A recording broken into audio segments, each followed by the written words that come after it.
every end going that way, in that direction towards the clubhouse, was a Superloop ultimate end. Exodus finish up 85-32 winners, but the big story from that match, Case, and I mean the global story, is Sarah Ashby, more touches than both Sheriff and Schrainer combined. I don't care about the final score. That'll be what the headline of the papers will read tomorrow. The Falcons 76 over the Bulls 56. Adelaide 57, the Colts 51. There's still a couple of bowls remaining there. Dandenong Club Blue 71, the Stars 40. So that'll be a win for the Dandenong Club Blue. Moama Black 58, defeated by the Western Wolves 83. So, Case, as it stands with the scores inputted into the standing board right now, Adelaide heated just outside, but as we know, if they can hold on for victory there, they will jump back up into 6th spot, and Exodus back down to 7th. Flemken Colts, they're still on top of the table, and their result hasn't been confirmed, as that is the match against Adelaide Heat. So we'll wait and see. Only a couple bowls remaining. Yeah, Jeremy Henry, he's just sitting down now. I think Paul Foster's gone up to ask him about the little ring or big ring on the inside. As doesn't look good for Flemken there. You see Dylan Fisher with his hands on his head walking down the green, so that indicates a Heat win. So that will push the Heat back up. And 21, 21, 21. So 3 teams will be with 7 wins and 2 losses heading into round number 10. It'll be the Colts, Moama Black, and the Melbourne Falcons.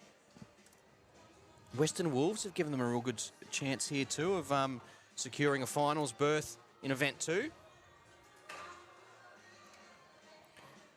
So it will be Golden State up against the Warilla Gorillas.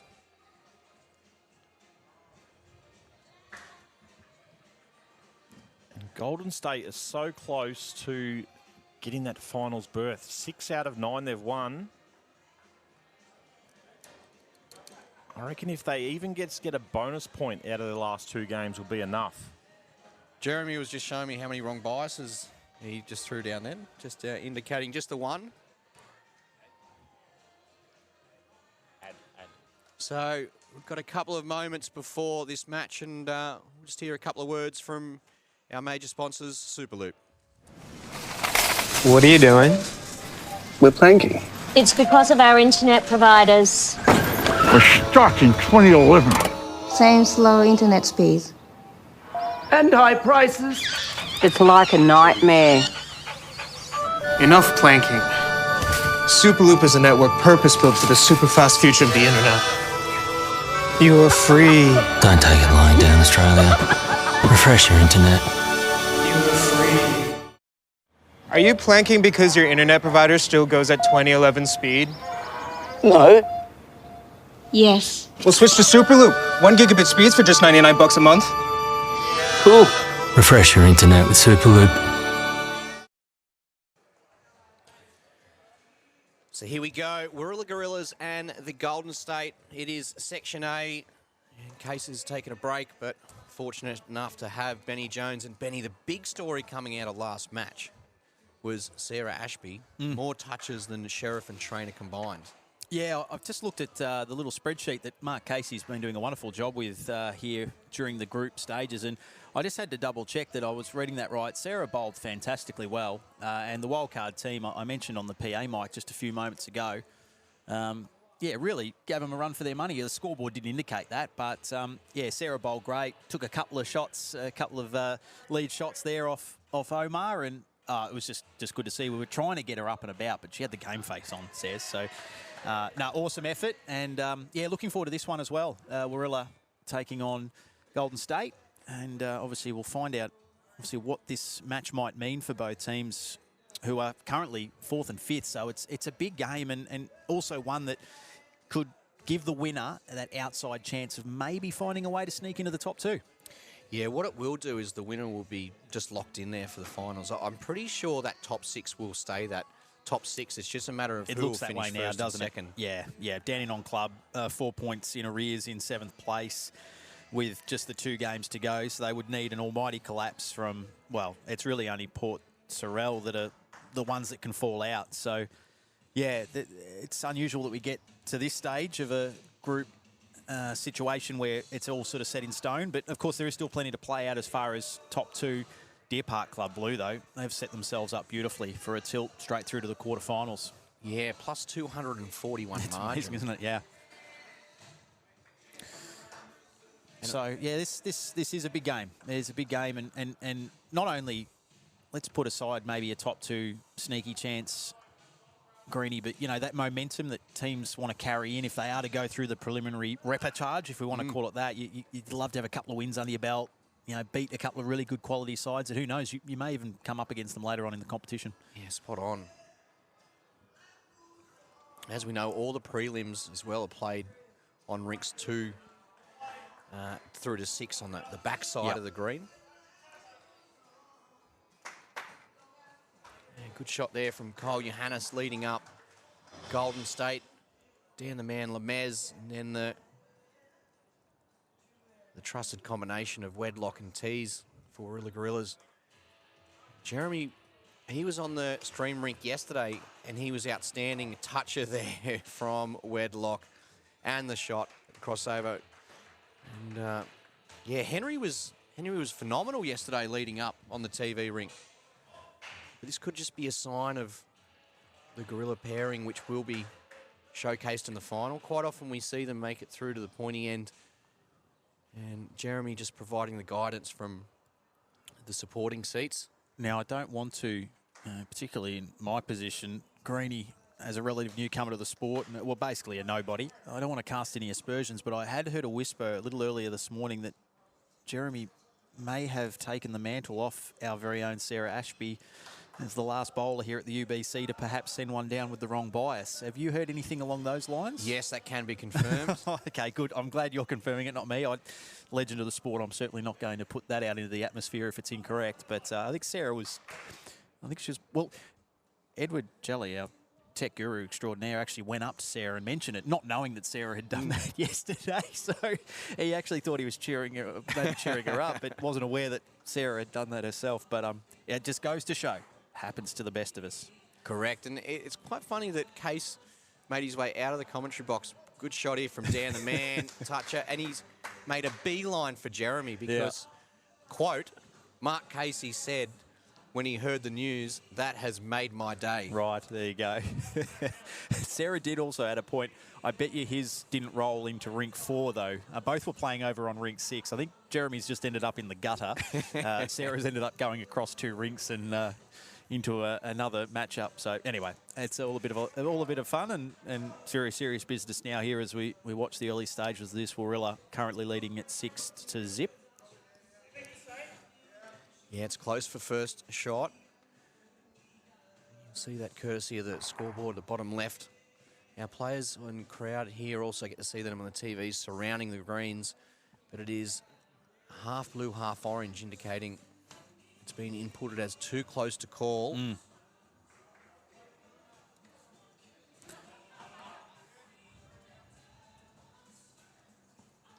So this, of course, is our Section A we're focusing in on at the moment. We alternate matches between both sections through this morning period as we wrap up the group games. Yeah, so he got down, he got a toucher there. So another toucher for Dan the Man, but he has given the shot away. Just waiting for that toucher to be registered. Hasn't popped up there yet. I think he's just mentioned that.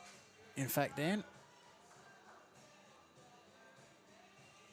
that's a big grouping of bowls. The head around the jack here is some quality bowling to start this contest. So I think maybe just having a small issue with the tablets that we use for input of scores and bowls positioning. So we'll just hold fire here and let that resolve itself. Give us an opportunity just to head around the rinks for some other early scores. Greenie, Deer Park Blue, 18-6 leaders over Port Sorel on rink 2. Bundoora off to a flyer, 21-3. They lead Elmwood Park Saints, the Phoenix and Deer Park Gold, 13-11 early stages there. And Dandenong Club Orange, they've flown out of the blocks, 24-zip over the Raptors. And the final game over there on rink 6, Moama Green 16 leading Superloop 8. I think we've got the scores all fixed up and rectified. Yeah, one of the big things too, Benny, with the tablets and inputting the scores is the stats that come out of that. So at the start of the match, the marker, he'll just find out who the lead and the skip is for each side. So they'll be inputted straight away. And then after each bowl, it's purely just the colour as it comes up as first, second and third, and if there's a toucher. And then automatically, for each toucher, it'll just give 3 points. At the crossover, whoever's got shot, it'll be the points be allocated, and same at the conclusion. But one of the big things it does is it provides all the stats for teams to then log in and see exactly what their combinations are doing, the effectiveness of the leads, the conversion rates of the skips, and will also give a toucher tally so they can have a good look and see what their toucher percentage is and what averages per game. But one of the good things is that combination. It can show the teams what the winning combination is for each team lineup with the players who are leading and skipping. And potentially what that does is it helps provide the best combinations when it gets to the final stages. It's an insane amount of data that comes out from, like you said, just these little screen tablets that we have with our officials. But, yeah, certainly invaluable for teams as they try and formulate, particularly coming into finals, you know, their game plan, their combinations, their setups. And it's a great resource that we have at our disposal here at the UBC. You know, the players really do sweat on those emails coming through at the end of a day's play just to see. They've got an idea in the back of their mind how they're going, but the numbers can just help sometimes confirm that for them. See Corey Wedlock through to the back there, and no change to the score from the conclusion of that first end at this stage, with one to come here from Kyle Johannes to see out the leads in the second end. 16-14, it's Warilla leading Golden State. Currently holding shot Warilla. It'll take something good here from Kyle to beat that. He's tracking well. He's tracking very, very, very well. Oh, and the toucher as well. Toucher, lead shot, that's a 6-point bowl. Yeah, Dan the man loves that. He loves that. Love the shirts, Benny. They're right out there. Defected Records jumping on board with Golden State. Yeah, I think I was having a conversation on air with Case in the first couple of days about this. We know Dan the man, he loves getting on the decks and doing a little bit of, I wouldn't even say amateur DJing, just he may even get paid for some of his gigs. I don't know. I'll have to speak to him about that. But he's, obviously got the sponsors on board, and I like them. They're certainly different. They're out there, and it probably sums up Dan the man a little bit. Just clean and crisp, like the white hats too. Yep. I love the white hats with the logo, and it just stands out. The different colours. I'm a big fan. So here he is now on the mat, looking to have a really solid end here to perhaps build up a nice lead early on in this contest. Golden State, big game for both teams. As we said, third v fourth coming in.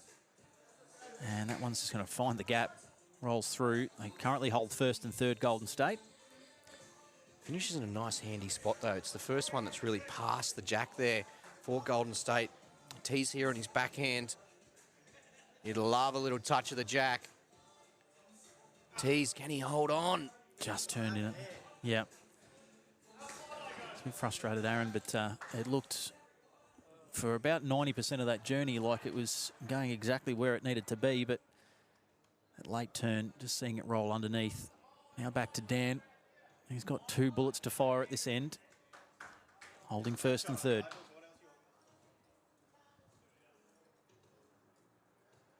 Just following this one in closely. And it's a nice roll up. Just maybe 1.5 feet short of the jack. Still no change to the order of things. I think it'll stay, it looks as though first and third with Golden State. It's definitely not in the way, that last bowl. Definitely not in the way. We know Tees can get around that. So touch more weight. Can he hold up here? This, oh, it's got it. Gets the jack.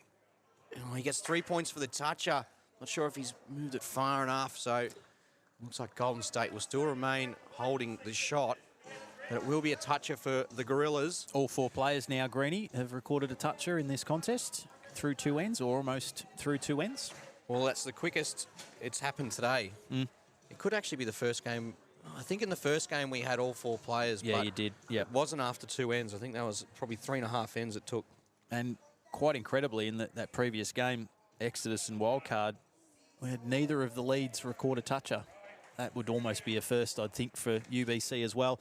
No change with that final bowl there from Dan the Man. So as we turn after 2 ends, it's Golden State 30, leading Warilla 27.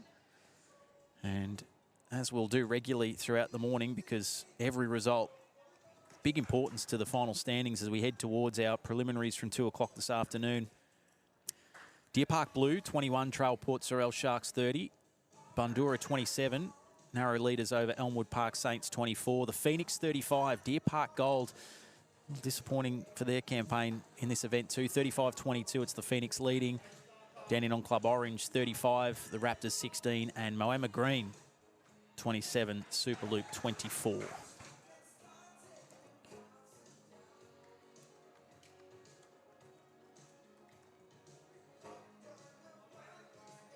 So a couple of nice bowls to start off on this third end from both Corey and Kyle. And with those scores, Benny, Dandenong Club Orange still just a slight sniff. They're leading their game by 19, but they do sit in 7th at the moment. Yep. So they need to win both of their games. They would be trying to cheer on Deer Park Club Blue against Port Sorel, but they're doing everything right, Port Sorel Sharks. Yeah, and that's when you know you've sort of reached a point in the competition where once you start relying on other teams' results, it makes your job harder. You've got to concentrate on getting the win first and foremost. But, you're kind of destiny out of your hands situations, which is not ideal. Hence the need to really, as we said, bank those early wins, particularly in your first 5-game section. Just try and get at least 3, 4 wins, maybe a bonus point or 2 in there as well. Brilliant start from Wedlock. Yanis just needs to hold here. And Kyle's father, Eric, he's one of the legends of world bowls. Playing numerous international games over the years.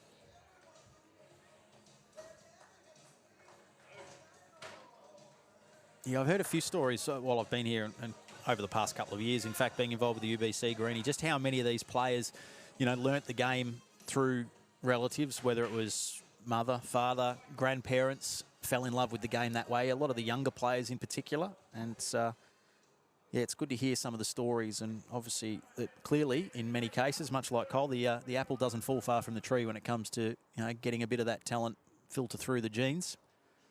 Yeah, look, you got your high 90s percentages where the number of juniors who come through from whether it be a parent or a grandparent, there's generally a family member involved. So that's where clubs out there really should look at if they're trying to develop a junior program or whatnot. Even set up an open day where they just get their the current members to bring family members along, because straight away they'll feel comfortable because they know someone at the club, they can show them around, and it's the best way of getting new people involved. Not a lot of hard work is needed.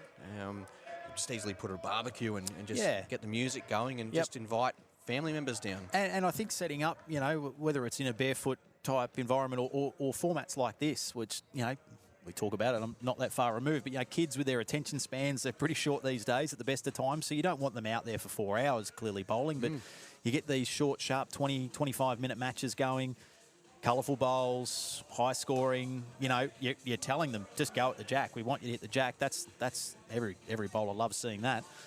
That's how you'll get them to fall in love and hopefully become lifelong players and supporters of the sport. Yeah, precisely. Another good head of bowls so far, and there's a touch-up. Yep. Aaron Tees. Wow. Squares things up. In fact, puts Warilla in front with that touch-up. So they did get the lead shot at the changeover as well. So there's another tick onto Mark Casey's column. So timeout taken here by Dan the Man. 30-second shot clock on each player's delivery. Get a further 30 seconds with that timeout. Just one timeout per team per match.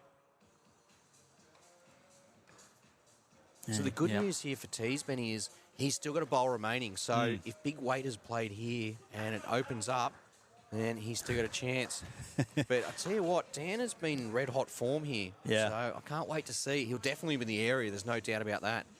I think he just said in sort of no uncertain terms to to Teesy there, like, what did you bowl that there for? This made my job that little bit harder. But let's see what he can come up with here off the mat.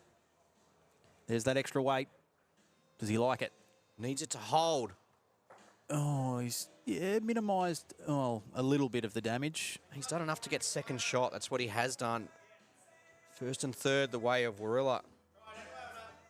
Where do we see here from Tees? Doesn't want to be cracking an egg on the backhand. So on the forehand, he potentially could draw a toucher there himself. Holding enough to increase his lead. Current situation. You can't blame him for being soft there.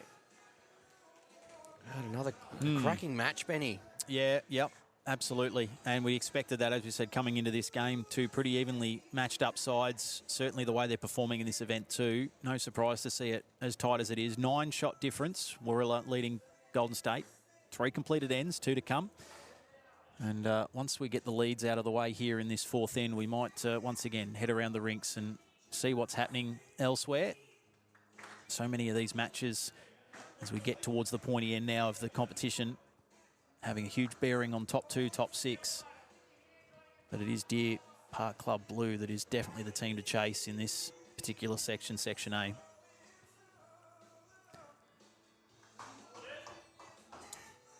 Nice start here from both leads. Do we get the touch? I think that's just given it a feather on the way through. It has.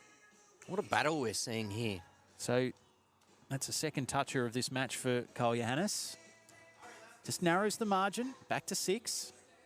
Sorry, back to 8. That's how shows how good my maths is going. 8 the margin now. And also holding shot bowl, Golden State.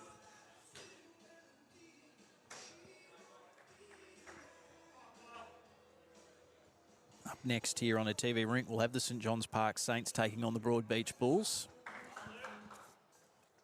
And just watching on with a little bit of interest, Brianna Smith and Ben Twist getting I guess their eye in for their upcoming match here. Yeah, for the Bulls, their campaign in Event 2's, well, it's almost over. They've just got their last 2 sectional matches. St John's Park, it's a must-win game for them, Benny. They sit 3 competition points outside of the top 6. They're just behind Exodus. So they'll need to win both matches. And once again, another one of those teams which are hoping for results to go their way. Yeah, and you see Exodus there 7th. They've got the Southern Stars next. And further toucher there, sorry, Benny, for Kyle Johannes. And it's been a big end for him. He gets the 2 touches, which is 6 points, and he'll get the league crossover. So that's another 3 points, and that margin just back to 2 now. Just going to say with that point around Exodus, they're 7th, sitting outside the top 6 on points differential. Southern Stars up next for them, who are, I'd suggest, out of contention, so nothing but pride to play for there. But often, and albeit against a very good side in Exodus, that can be when teams are at their most dangerous, when they freewheel a little. Pressure goes off and they can just enjoy their last couple of group games, but we'll obviously see how that unfolds. There's some big weight there from Teesy that's really spread their head now. Yeah, 100%. Some of those sides will just be adding to their highlight reels. That's all they'll be adding to. He needs to get in. He does. Now look at it come. Now look at it come. Dan the man. Very good. Very good. First, second shot. That Jack's move now to obviously the left of centre, so they have to realign the focus and retune the dial here to adjust accordingly. Let's see what Teesy can do. He's going to go to the Jack here. Yep. Tees. Through the gap.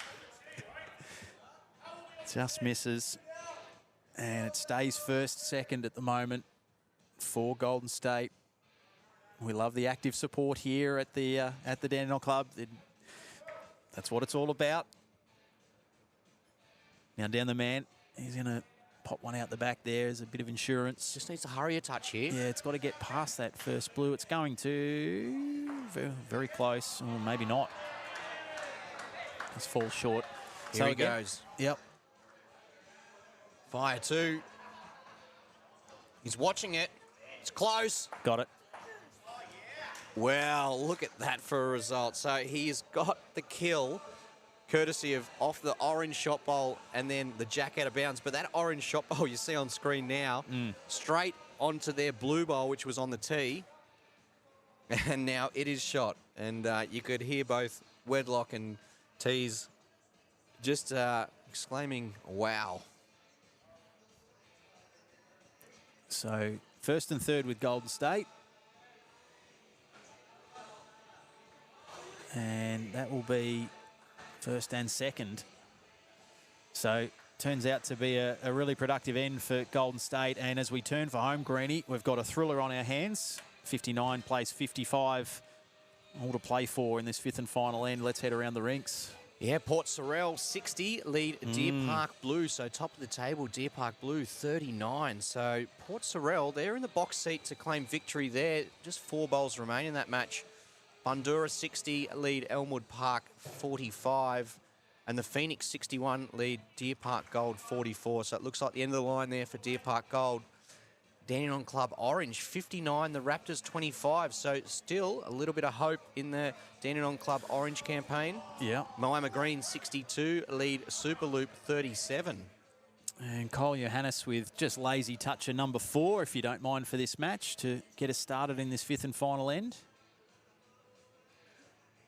Just didn't notice there that the NCE Raptors, who started the day inside the top 2, lost their first game, staring down a second straight loss. They will play finals, there's no issue there, but yeah, they've seen a golden opportunity perhaps slip with that direct path through to the quarterfinals and straight into the cash rounds, but I'll have to sort that out nice and quickly. Look at that first bowl from Cole Johannes, just sitting against the jack. And after maybe a lack of touches in the previous game, Greenie, we've been sport for them here. We've had 9 in total. Benny, what these results are going to set up if it stays this way? Oh, not a toucher, but Great shot from Wedlock. If Golden State were to win this match, and it's still a little bit to go, but Warilla would play Dandenong Club Orange in the final sectional game, with more than likely the winner of that match to go through. Yep. Yeah, it sets up for a really exciting final round of Section A matches. We'll have the NCE Raptors and Team Phoenix on our TV rink. But, yeah, there'll be plenty of eyes on that one over on rink 2 as well. So last here for Corey Wedlock. He's going to find that gap, sit in just behind for second shot. And we'll also get the lead shot. So this one's definitely still going down to the wire. 58 plays 62, Golden State still with their noses in front.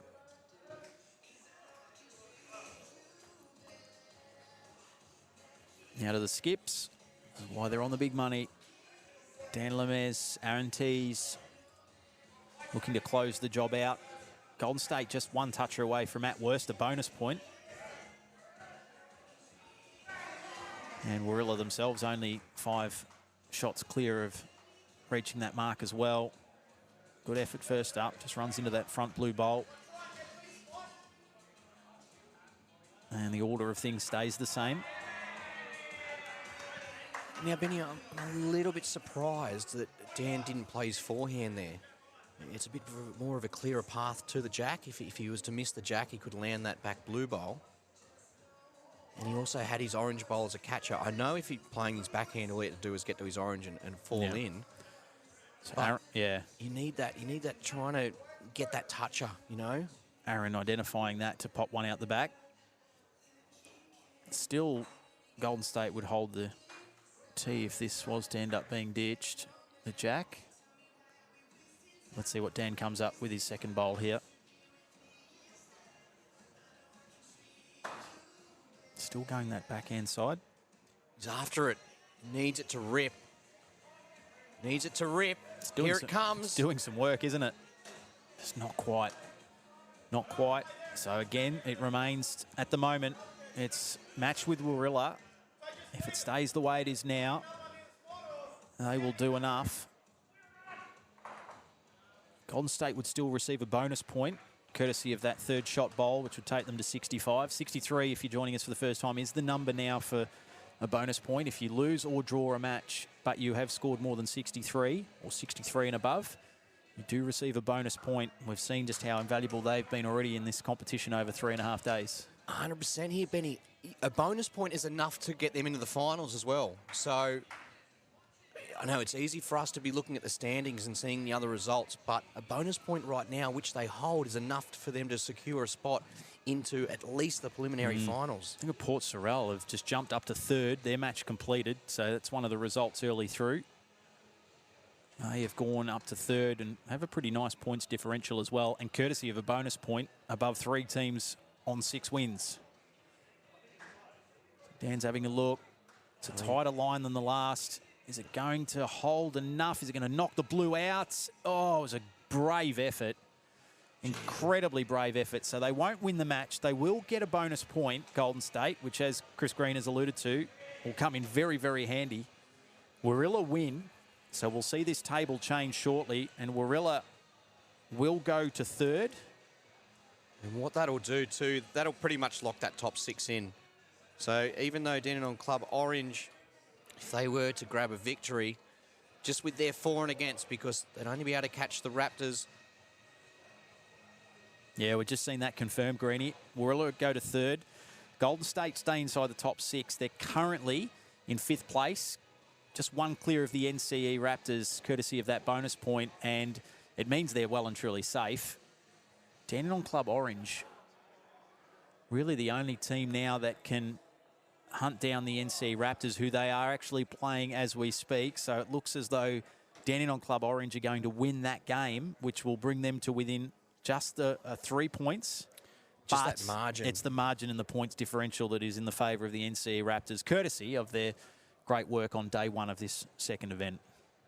So the 6 might be set. The order of it still to play out, but we're pretty close to having our final 6 teams locked in for this particular section, Section A. Yeah, well, the incredible part too is every side, but from 2nd to 6th in that section, could still grab at the second highest spot. So you've got Superloop, Warilla Gorillas, Port Sorell Sharks, Golden State, and the Raptors. Potentially, any of those 5 sides could finish second. Yep. Yeah, absolutely. Heaps to play out in that final round, round 11, which will get underway from around midday. Up next, though, St John's Park Saints, Broadbeach Bulls here on our TV rink. Yeah, so Broadbeach just out of it. St John's need a win. Benny Twist and Joseph Clark, the combo for St John's, and Sean Ingham and Jared Davies for the Broadbeach Bulls. Okay, so for St John's Park, Benny Twist will be leading up for Joey Clark. And for the Broadbeach Bulls, Sean Ingham leading up for Jared Davies.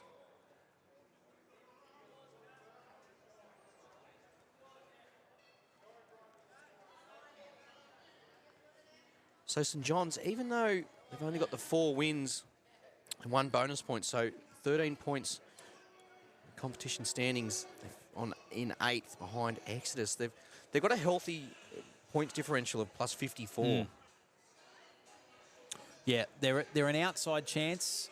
There's a toucher straight off the bat for Shawnee Ingham, who's very happy with his work. The nug.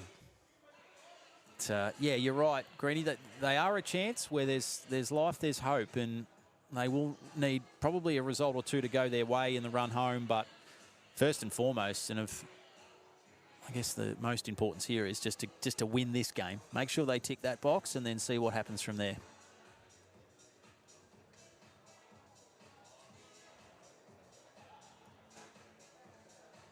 So Shawnee Ingham with his second. This is a good line as well. It's going to finish, again, about a metre behind the jack and off to the left.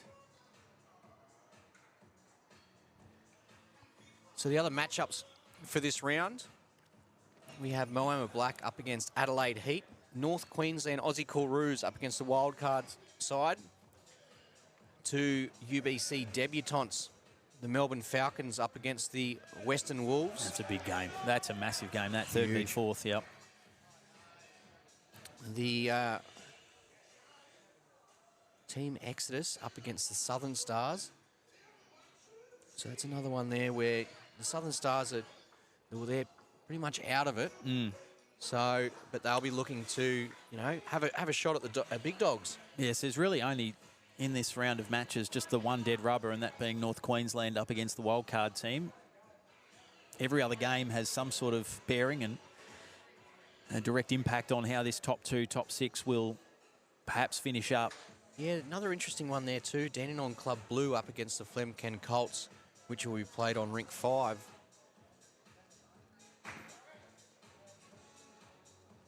Yeah, Dandenong Club Blue, who are 5th, and I would suggest safe for a finals berth, but knowing that if they could beat the Colts, they would find themselves just a point off the top 2 as it stands right now. So, and they've got a pretty healthy points differential as well, but courtesy of those 2 bonus points they've accrued, and they find themselves in a position where they could sneak in. You just never know. You know, the big thing is if they are to lose, they can actually drop out with that chasing pack. Especially with Exodus there. And then their final match, Dandenong Club Blue, is up against Adelaide Heat. Who themselves might be playing for a spot. Yeah, spot on. First and second shot here, and about to be first, second, and third. Almost the toucher on the way through there by Joey Clark, but just missing to the high side. They hold an ultimate end as it stands. So, Nugget just willing this bowl of Jared Davies in. Great weight. If he got the inside of that, guaranteed shot. Looks to be probably third shot now. Does help, though. Yeah, both of our skips here in this contest have one to play this opening end.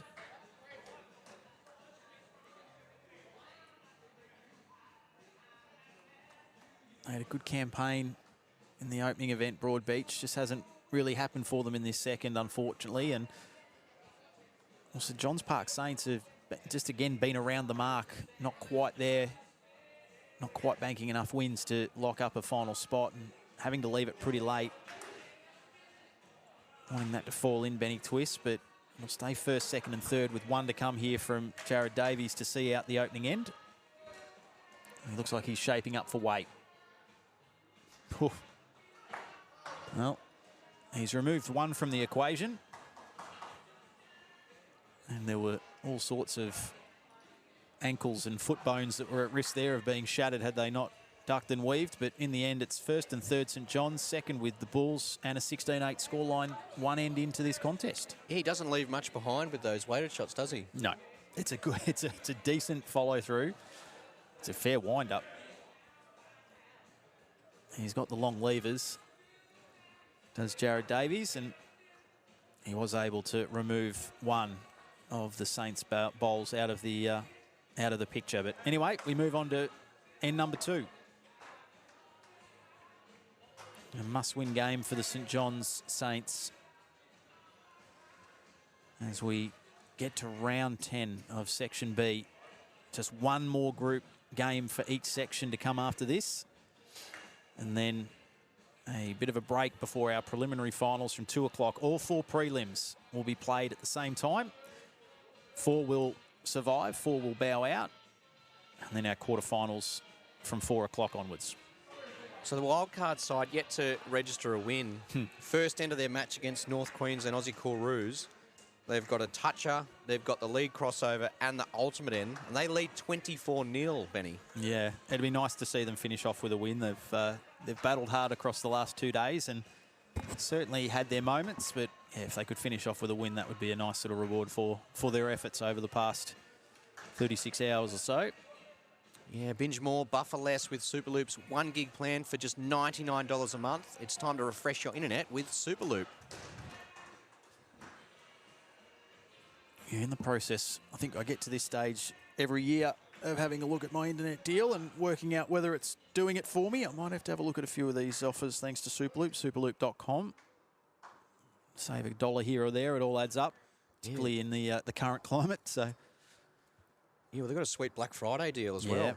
Just use Black Friday on the checkout to save up to $264. How good's Black Friday, Greenie? I thought it was just a day. I thought it was a day that we'd inherited from the States. Turns out it goes for about 3.5 weeks.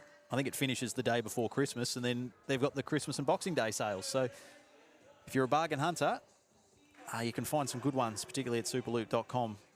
So I'm just checking there. 6 messages I got yesterday, and around about the same time, telling me that, the Black Friday sales for this shop and that shop and this and that were finishing in a certain amount of hours. Yeah, they don't miss. And it's funny how the ones that are ending in a certain number of hours, they just find a way to extend their sale by another day or two, just in case you missed out. But it's like at your local shopping centre with the closing down sales. They seem to have been closing down for a long time. Permanently closing down. Brilliant. Joey Clark removes the 2 oranges. So 16-11 the score. Broadbeach did pick up the crossover lead shot. He's hung this one out wide. Jared Davies.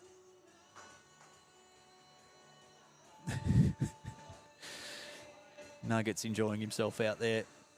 I'm surprised we didn't see big weight. That was set itself up perfectly for big weight there. I guess we talk about maybe the pressure coming off it. It probably suits Nugget down to a T. He can express himself and have a bit of fun, which he does at the best of times anyway, to be honest. Go it. Yep, that's pretty hard to misconstrue that. Here we go, the big wind-up, as we said. Oof. Oh. Well, orange removed, gone. The one good thing, though, they've still got the 2 Bacchus bowls and the 2 closest to the tee. Yeah, So it's not all's not lost, but it kind of probably sums up their event. Fortunately for Broadbeach, but anyway, there's still a chance to add some points here. One thing I can guarantee, Benny, is the next bowl will be delivered with weight. Yeah. I think Joey Clark very much aware of that, so he's popped one as close to the tee as he can. And here we go. Look at the wind-up here from Jared. Get out of the way, boys. He's got it. He's got it. There you go. So he just needed the cider first up. So it'll go onto the tee. The damage, was it come back into play? No, it's gone to the tee, but obviously they already know Keeps them in it. How that's going to look on the scoreboard. First shot going the way of St John's, second and third of the Bulls, and it does, 26-22 after 2 completed ends here on our TV ring.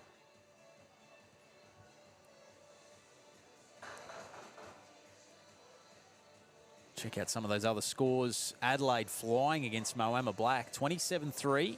Gee, the wild card. They're putting a duck egg on the North Queensland Superroos at the moment, 30-0.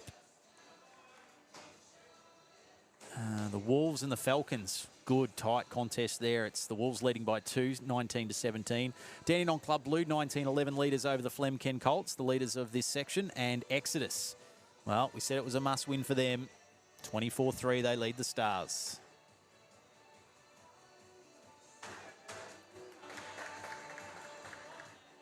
Side by side, the 2 opening bowls from our leads in this third end.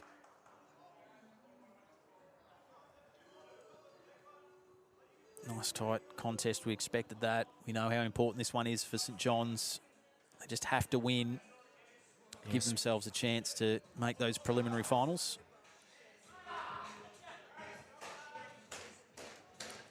Now to Shawnee Ingham. It's turning. It's trying. It's just going to miss high side. It's going to fall right, almost right behind the jack, just a little to the left.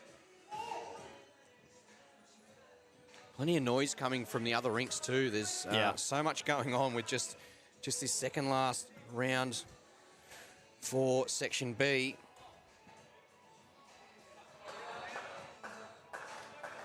That's nice from Benny Twist. He gets the toucher. His first of this contest. and extends the St John Saints lead, now out by 7. They also hold shot. Last here from Sean Ingham's going to be to that high side, and they'll add another 3. St John Saints with the crossover and the lead shot, so the margin now out to 10. I'm thinking maybe moving forward, I know I'm a man of ideas, none of them get taken up by the UBC committee, but we almost need... They have been discussed, though. They have been discussed and then quickly thrown out of the boardroom, but I'm thinking maybe on these day 2, particularly these last sort of few rounds, we almost need the roaming reporter, so we can, let's cross down to Mark Casey on rink 5. What's just happened over there, Case? You know, sort of a bit of a live action type setup where we can follow the roars. Yeah, I like it. Even we've got the roaming camera that pops out occasionally. Yeah. That's probably when it could be used at its best. Yep. Real kind of like, you know, in that situation, you know, when they cross to the weatherman when he's in the middle of a cyclone or something like that, we could get down to, big roar from rink 2. Let's get down to our man Mark Casey. I'll table an idea and a suggestion, and it'll probably get thrown out again, but it's just a thought. Just a thought. Tell what you could table. Getting Joey Clark on this TV rink more and more. He has been outstanding. I love to just Benny Twist taking that lead position, setting it up, and giving young Joe Clark this opportunity because he is playing brilliant. Yeah, I was going to say we are accustomed to seeing Ben as the skip, so he's just mixing it up here, which is a big call to make. Well, they have to win to be a chance to make the prelims, so it's not as though this is a dead rubber and they can just mess around with the format for the sake of it. Just trying something different. Maybe they'll find something will click between the two of them. So far, so good. They hold first and second shot here at the moment.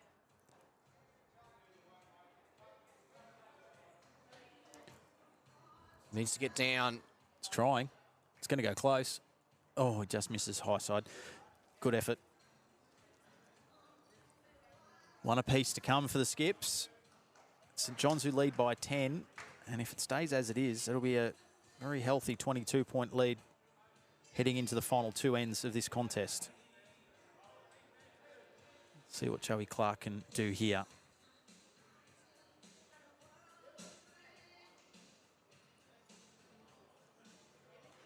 It's going to pop one out the back, which suggests, do you think we might see some weight with this final one from Jared, or does he maybe even just try and draw into?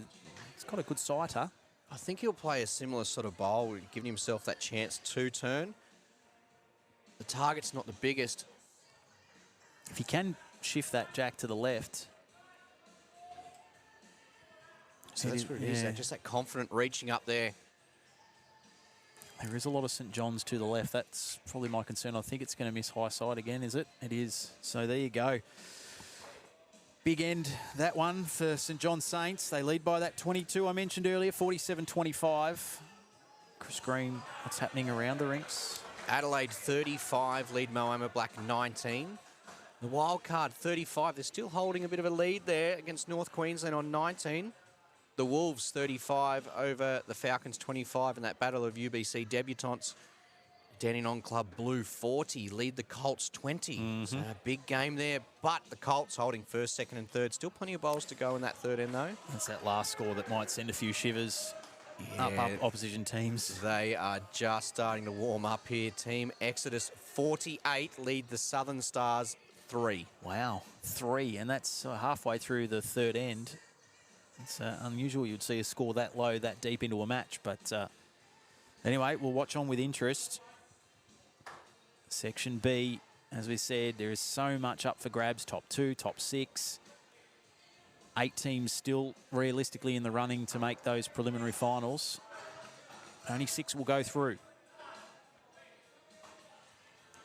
Scratchy start from both the leads here in this fourth end. Let's see if Nugget can get the radar back on here. And the third players in these two franchises, Brianna Smith for St John's Park and Bolivia Millerick for the Broadbeach Bulls. It's better from Nugget. Good weight just off to that left-hand side. Has, I would think from there, has done enough to get shot.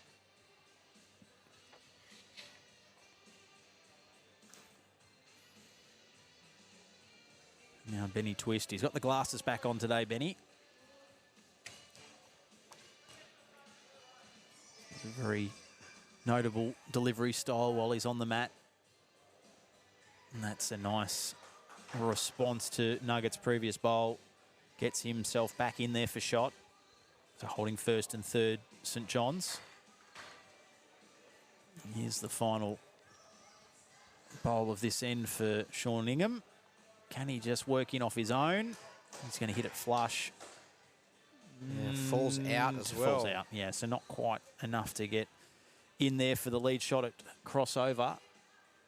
So another one goes the way of St John's. They've picked up 3 of those in this match so far of the 4 ends.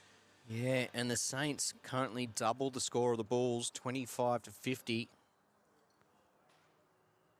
Just the 2 touches so far as well. The way these guys have been bowling, I thought that might have been a higher number, but Ben Twist with 1, Sean Ingham with 1. Here's Joseph Clark on cue. On cue. There you go. Maybe that's all I had to do, just ask politely and you shall receive his first toucher of this contest. You are incredibly good at that, Penny. Oh, I'd like to take some credit, but I think that's just sheer luck and timing. Exodus have just scored their 3rd consecutive ultimate end by the looks of things.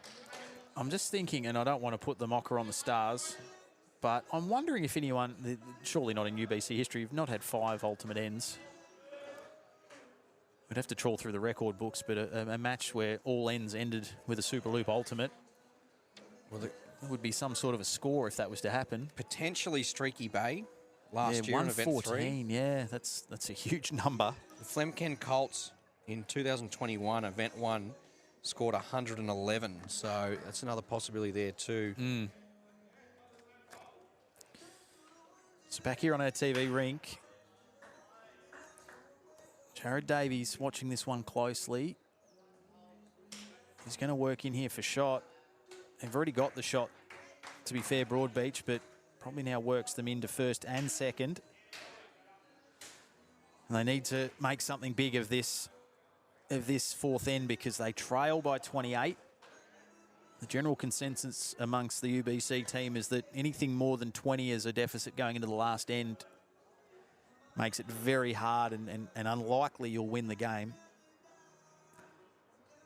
It's now to Joseph Clark, his final bowl of this 4th end. Good news for those Star supporters watching on, because Brett Mahoney's just played a good shot with his final lead bowl on that far rink and gets the lead crossover. So 3 points on the tally there for the Stars. They must be racking up some touches too over their Exodus, even with that 66-6. Now the score on that far rink, rink 6. This is a final bowl of this 4th end. Jared Davies, they hold first and second. Can he work in here to make it a Superloop ultimate end? Yeah, we're speaking about Exodus. They did cop a bit of looks good banter off us about their looks really lack good of touches. Yeah, in that final match they played here on the TV rink. So Superloop ultimate end and keeps the Broadbeach Bulls in this contest with 1 end to play. Score is now 53-43. What a difference that made. Instead of trailing by 28 and perhaps more, they now only trail by 10. And they could end the hopes of St John's Saints here with a really strong finish to this contest. Yeah, big end coming up for St John's Park Saints and their supporters. I think they've been the most consistent side here on the rink. So underneath to start with there for Sean Ingham. Lead by 10, but gee, a toucher or 2 here and 3 at changeover will just make them breathe a little bit easier, the Saints. Ben Twist, it's trying. It's not going to turn quick enough.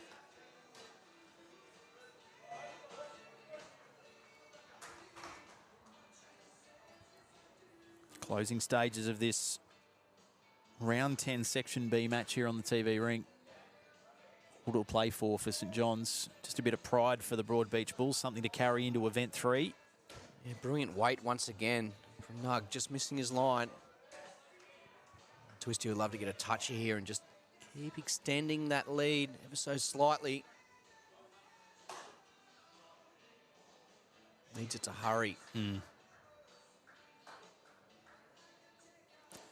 Yeah, the bowl's being drawn to that left-hand side at the moment.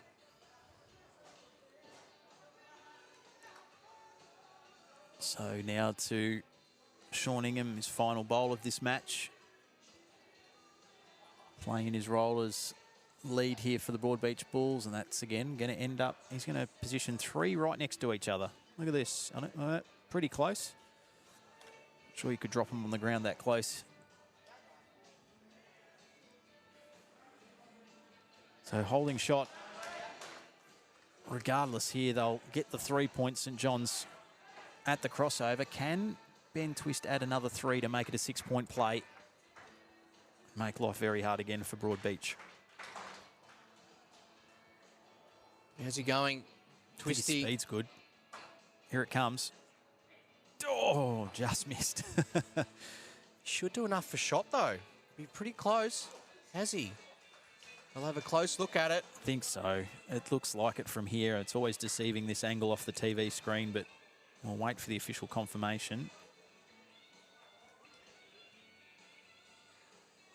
Players don't seem too fussed by it, so I think the call's been made. We're just waiting for the, there it is, confirmed. Lead now 13. Yeah, a bit of work to be done here by the Bulls. 13's the lead.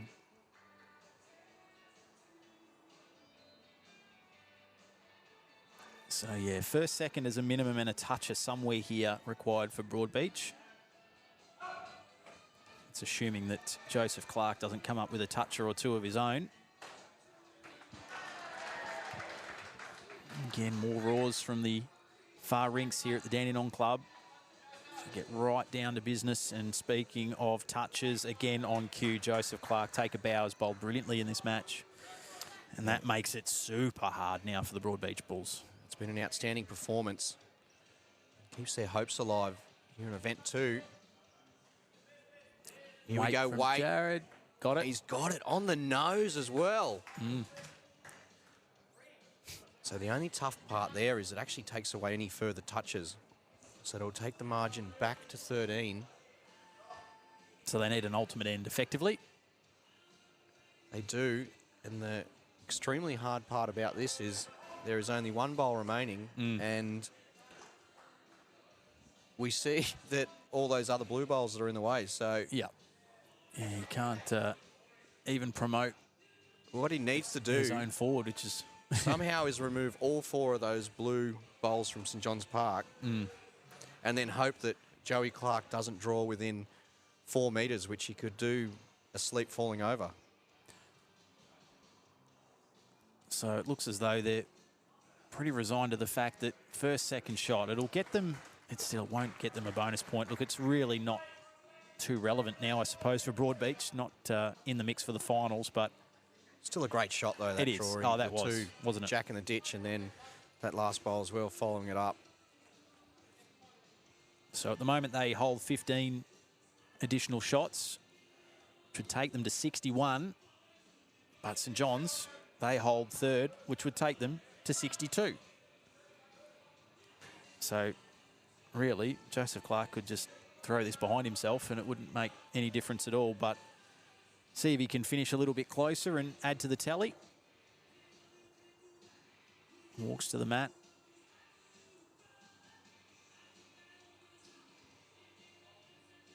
And away she goes.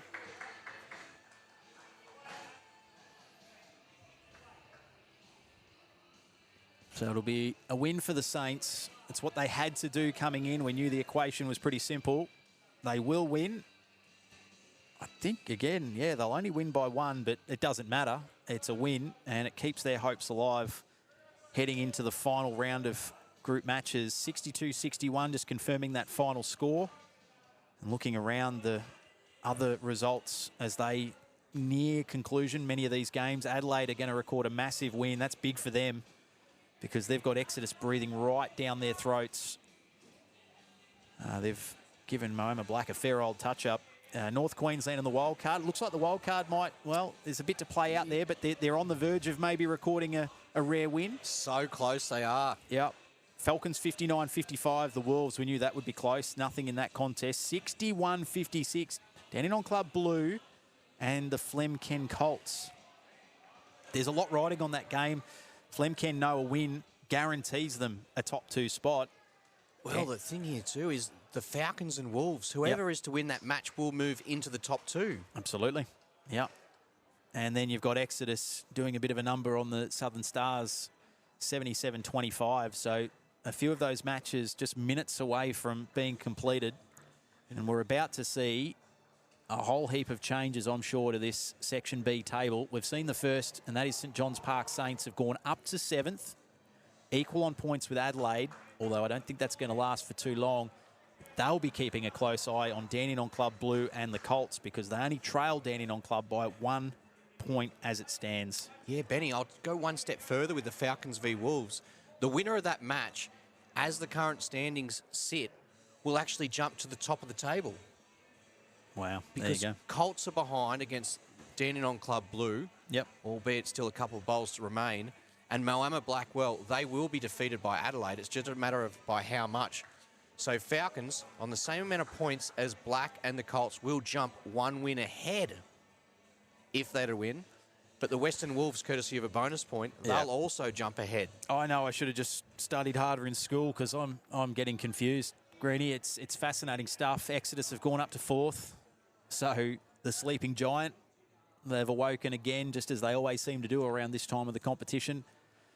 Obviously, there's still a number of matches to be confirmed and concluded, but yeah, to see them 4th now, 1 game to go, they'll play finals, you would think, with their points differential as well. And all of a sudden, the Colts holding now 1st and 2nd, and they're 8 behind. Be enough. So we might just hang tight, just for these games to complete, and then we'll give a quick update on the standings. As we set up next, the NCE Raptors taking on Team Phoenix. And that'll be on our TV rink, round 11. Well, there we go. The Wolves have snatched victory against the Falcons, 70-62. To the top. They will leapfrog. So they're going to go from 5th to 1st. It's amazing, isn't it? Yeah, and if the Colts get beaten, they'll stay top. I don't think there's a team that can go beyond them because Moama Black 3rd, they're staring down a big loss. And they're the Western Wolves. Well, there you go. And Flemken in danger of dropping out of the top 2, depending on their result in the final game. So much to play for. Adelaide now have been, for the time being, bumped out of the top 6. They'll jump back in shortly. Yeah, so Exodus have jumped up to 4th, now back down to 5th, and potentially down to 6th. There's an orange line there, which a lot of teams would be looking to hope and see that Exodus just below. They'd like to see them on the bottom side of that. And they've been below it right up until now. Now they're well and truly entrenched in that top 6. So completed there. Adelaide just confirming their big win over Moama Black, so 82-50. And shortly our standings will update, and Adelaide will jump up. In fact, they'll jump up above Exodus. They'll be equal on points, but their points differential, courtesy of that big win, 32-shot win, will see them go to 5th. Exodus will drop to 6th. Dandenong Club Blue and St John's Park Saints will be 7th and 8th respectively. And they have got, again, the work cut out for them to make it into that top 6. A toucher there from the Colts. However, first shot for Dandenong Club Blue is enough for them to hold on to victory. Oh, wow. And what we will see is them jump from 7th to 5th, Adelaide 5th to 6th, Exodus from 4th to 5th to 6th to 7th. So they are back outside, 1 game remaining, and they will play in their final round. The Flemken Colts, who are on top of the table. Well, it couldn't get more exciting here. It's good fun stuff, this. Snakes and ladders, ups and downs, and in the space of really 2 or 3 minutes, we've seen that much movement. Just confirming now, we can actually confirm the Section B standings with 1 match left for each team. Flemken Colts are on top, equal on points with the Western Wolves. Points differential separating those two. It's a substantial one, but they are level on 22. Behind them, only a point further back, Moama Black and the Melbourne Falcons. They're on 21 points apiece. Dandenong Club Blue, they could be a sleeping giant. 20 points next to their name. They're in 5th place. Adelaide Heat, 19. They are in 6th. Exodus, also on 19, 7th. And St John's Park Saints on 16. The only other team that has an outside chance of making the finals. It would be a very outside chance at best. Yeah, well, Dandenong Club Blue and Adelaide Heat play each other, so the winner of that game is guaranteed a final spot. And as we said, with how close it is, potentially even a top 2 spot. It's remarkable that the top 2 is up for grabs with all 6 of those sides. Well, even, yeah, it's definitely the top 6 have all got a chance of finishing in the top 2. Exodus, we talk so often about them just going to be creeping in. It's going to take, they've got to win, and they're going to be relying on results. All right, well, we've got a big round 11 of Section A to come. We might take a short break, get a couple of messages from our great friends at Superloop with all to play for. 1 round of group games left for both Section A and Section B. What are you doing? We're planking. It's because of our internet providers. We're stuck in 2011. Same slow internet speeds. And high prices. It's like a nightmare. Enough planking. Superloop is a network purpose-built for the super-fast future of the internet. You are free. Don't take it lying down, Australia. Refresh your internet. You are free. Are you planking because your internet provider still goes at 2011 speed?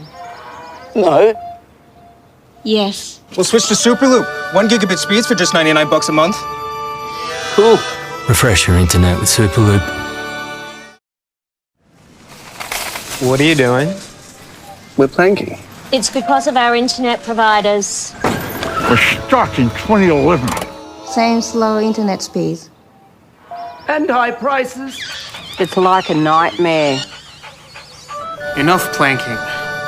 Superloop is a network purpose-built for the super-fast future of the internet. You are free. Don't take it lying down, Australia. Refresh your internet. You are free.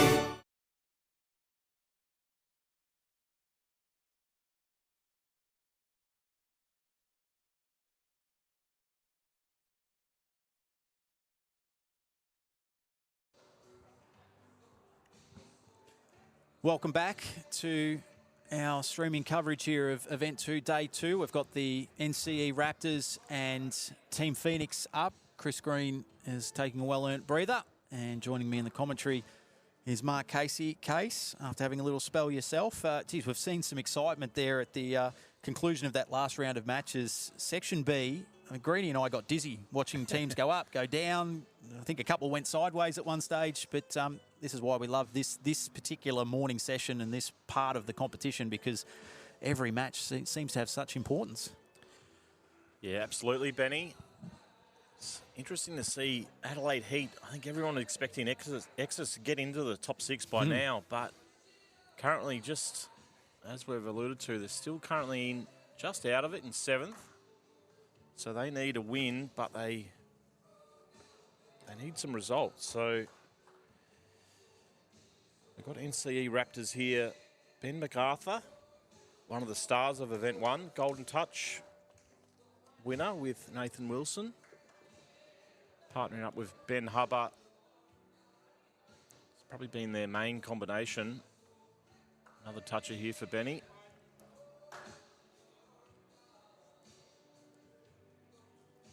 And Brendan Wilson leading off for Phoenix. Nick Gosley, their skip.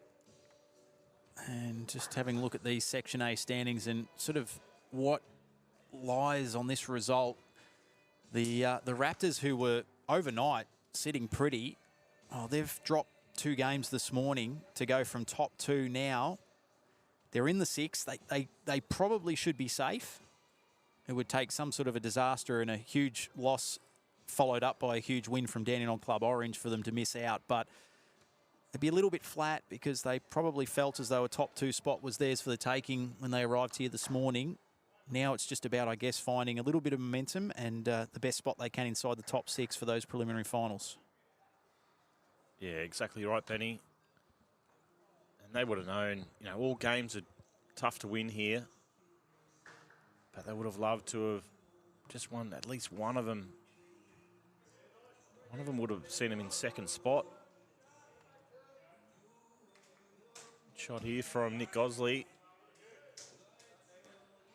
Couple of the, be fair to say, Case, I'd say almost 3 of the teams we're so accustomed to seeing, I would call them the heavy hitters here at the UBC, that won't be partaking in the Section A playoffs.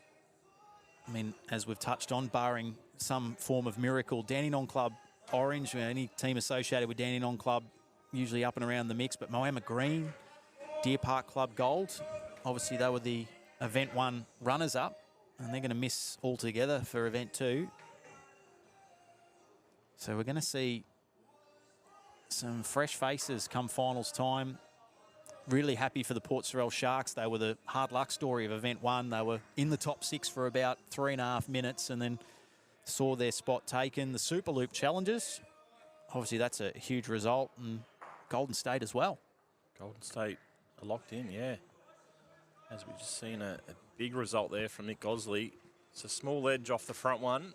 He's in the area though.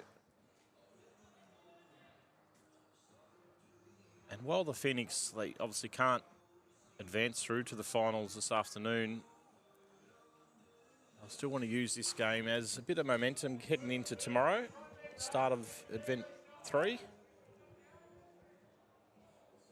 Yeah, there's nothing like a little bit of winning momentum, even at the back end of a disappointing event as this one has been for the Phoenix. They'd love to sign off on Event 2 with a win, and particularly on this TV rink, Benny, yeah, like everyone knows that you've got to perform on this rink where all the finals are out here. So get a little bit of confidence heading into tomorrow. Yeah, and we obviously saw the NC Raptors Event 1, had a little taste of things out here on the TV rink, both Bens.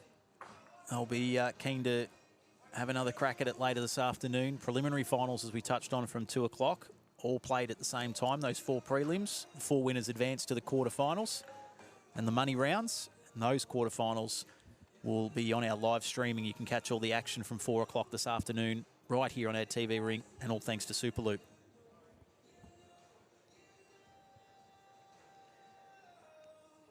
I know we went close in a couple of those prelims, Case, on day 2 of Event 1, of almost going to a sudden death type situation. There were a couple of results only separated by 1 or 2 shots.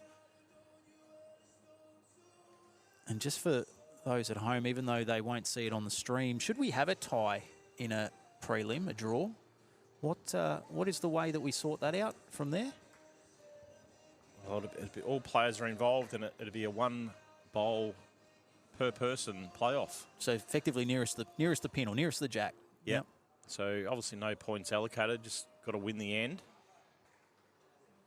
Yeah, so touches become irrelevant. Even if you touch the jack, it's just where the bowls finish up after 4 have wouldn't sent that them be down. exciting? Yeah, and that's from the preliminary finals onwards. We'd love to see. I mean, not sure the players would agree, but from a viewer's point of view, it would be amazing to see that in a quarter final or a semi, or even, dare I say it, a grand final. But all of that will play out later tonight. Very nearly the toucher on the way through there for Brendan Wilson. Just shaves the outside of the jack. So 14-16. It's a tight contest to start this one halfway through end number 2.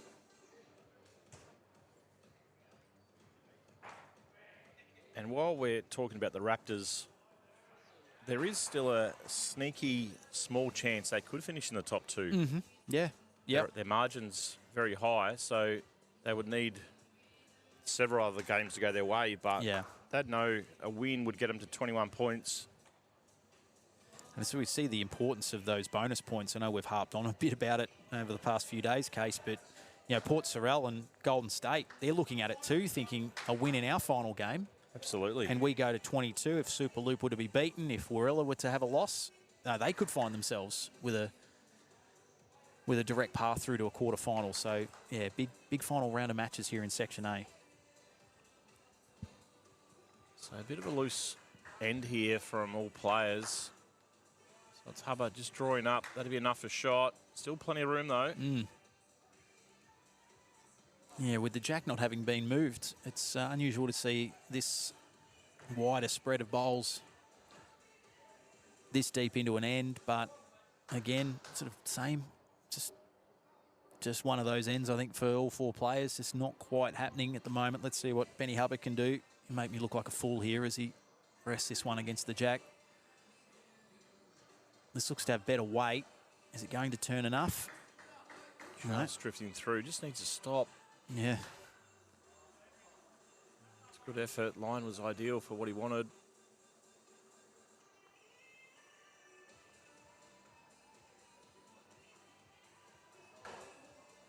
Has he corrected here?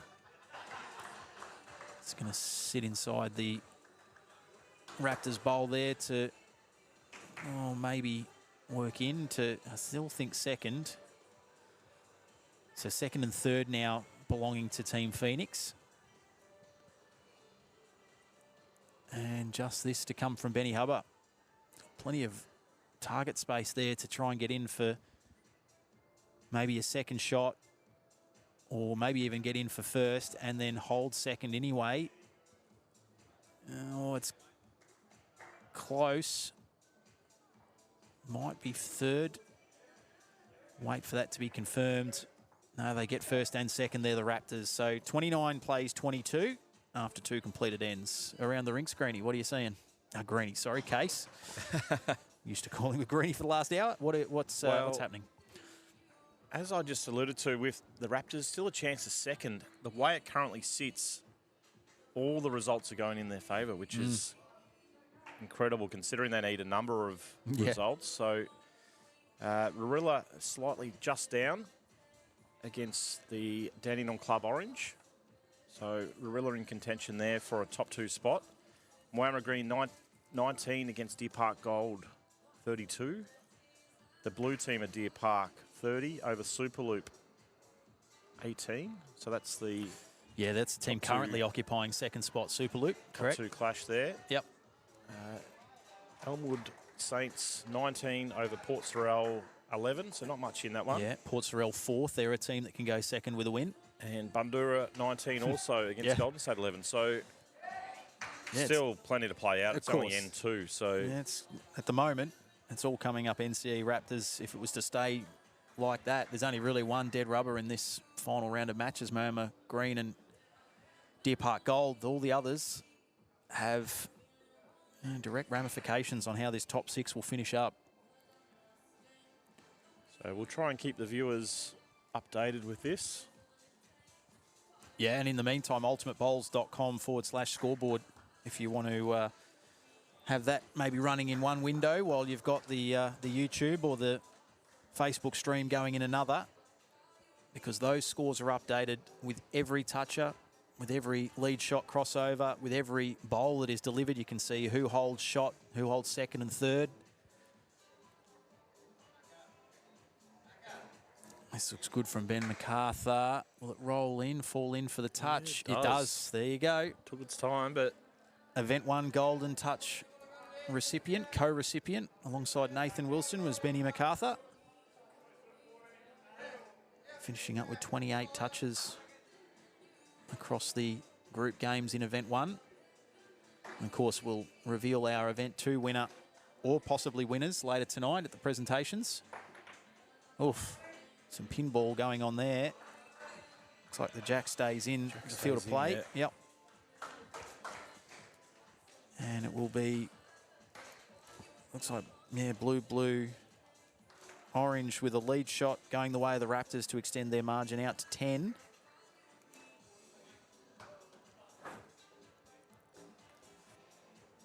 So Hubbard looks like he's going to play the commentary side.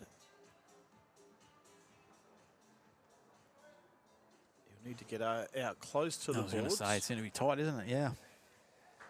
Still probably got about 12 inches of room there, so His line was good, just going through a metre. Chance here for Nick Gosley. Margin only 10.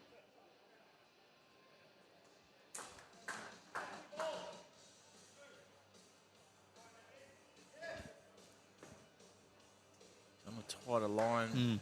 And again, also lacking probably a good metre. Yeah, with both players playing this forehand side, there's not a lot of margin for error, as you touched on, Case. With that Jack having moved over to the right-hand side. This is where it's easy to sort of focus in on your line. You sort of forget about your weight a little bit. Yep. And you can see the difficulty. The players just having that to readjust to. Also, a surface where there's no bowls been running over, so it's could be a little bit slower out there. Doesn't get as much of the traffic. That's spot on. That's a nice correction there from Nick, though. That's definitely in for shot, so they were unsure on first and second a moment or two ago. They're certainly sure about it now. Shot with Phoenix. Let's see what Benny can do with his third and final. Weight looks better. Line, if it holds, hard to tell with needs to run. Benny MacArthur just in our line of view there. Hasn't quite done enough. Get in for second. Chance here. If you're looking for a toucher here, he's got the shot. Looks good. It's got to go, got to turn late. It's not quite going to. But it will be enough for first and third for Team Phoenix. It'll just narrow the margin slightly. Get them back to within striking distance. 2 ends to play. 40 plays 38. And I guess, Case, we need to keep checking out what's going on around the other rinks and see what that means as far as the top 6 is concerned. Yeah, the Gorillas are just slowly pegging their margin back against Dandenong Orange.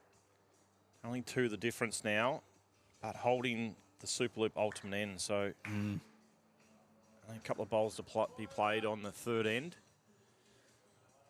All the other results are sort of going the Raptors' way at the moment. Elmwood Saints 35 against Port Sorrel 22. Bundoora 32, Golden State 19. And Deer Park Blue Superloop 36-24. Yeah, that's an interesting one. That's 1v2, Deer Park against Superloop. And Deer Park cannot cough up top spot. So you would think there's not a lot for them to play for other than that continuation of momentum and winning form. But Superloop know they've got a big chasing pack behind them. A win guarantees them a top 2 spot.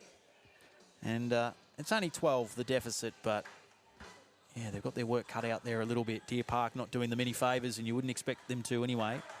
Had a quick chat to Paul before I jumped in with you just before, Benny, and they do want to win this game. Joe By, he thinks about the game quite a lot, and if they are to finish first, it means they're blue all the way through. Of course, yeah. So they're the little things that come into play.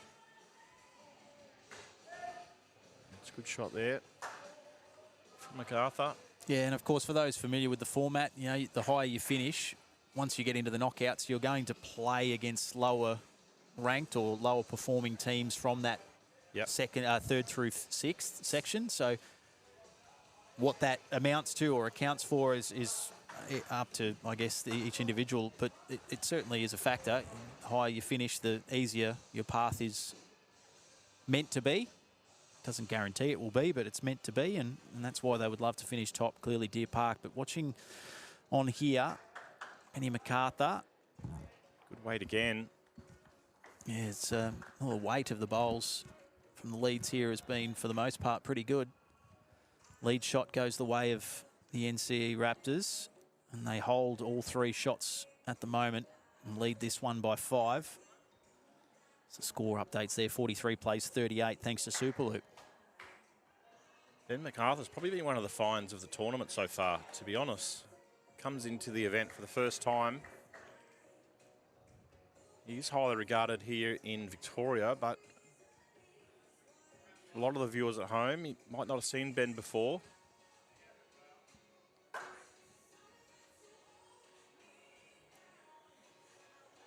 What also is going to be fun to watch how this plays out. If Exodus are to miss out later on this afternoon, the ultimate team, Benny, sort of opens that door ajar with Deer Park Gold also missing out. So yeah, it's two finalists again for newcomers to the UBC and hearing this ultimate team. It's a pretty simple equation. It's just quite simply for the best performed team across the 3 events, based on finishing positions and consistency over the 6 days. So that team will receive $1,000 as an additional reward for their efforts. And generally when you're an ultimate team, it will mean you've picked up a couple of other bigger checks along the way. So it's just a little cherry on top to what has been a successful week for that particular team. And that will be announced, of course, on Friday night at the conclusion of our Event 3 finals. Nice from Benny Hubbard. So they're all over it here at the moment. The Raptors holding first, second and third. You see big weight here from Gosley. Oh, he cleared bowls, but not the ones of importance. And now, well, as we said, the NC Raptors just had to win. They had to win to just make sure they were there in the 6. So this will blow the margin out to at least 23. Yep. If nothing changes, but a toucher would make it 26. And he's not enough underplayed weight. it. Yeah. So yeah, it's still a very nice lead to have coming into the 5th and final end, and they're doing what they have to do here, the Raptors. And we look around, and a couple of those scores we mentioned before have either tightened up or have changed complexion completely, their case. Yeah, it certainly has. I'll pick out the 1v2. Deer Park Blue 41, Superloop 40. Oh, wow. Yep. So obviously a lot of teams will be focusing on that game. Yeah, Golden State, Port Sorell, they're back with their noses, well, almost in front. Golden State only trailing by 1. And what about that team from Warilla that are pretty handy? Yeah, 47-37 now in favour of the Gorillas.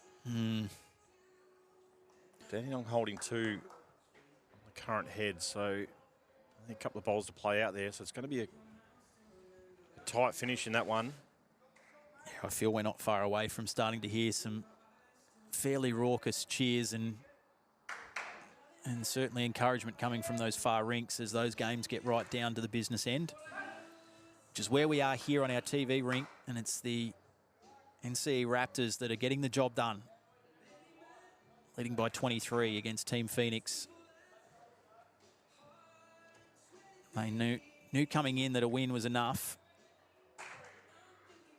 It's funny how it works. At the start of, the second end, all the results were going the Raptors' way. And now it's flipped, yeah. And now nearly every result's gone the other way. But all they can do is control the controllables from their end, and they're doing it nicely at the moment. Ben MacArthur and Ben Hubbard, seeing if they can replicate a really strong Event 1 performance and try and get themselves back on this TV rink later this afternoon. As I said, almost on cue, we can hear a bit of that applause over in the far rinks. And I reckon a lot of it might be coming from rink 2, because that is turning out to be an absolute nail-biter.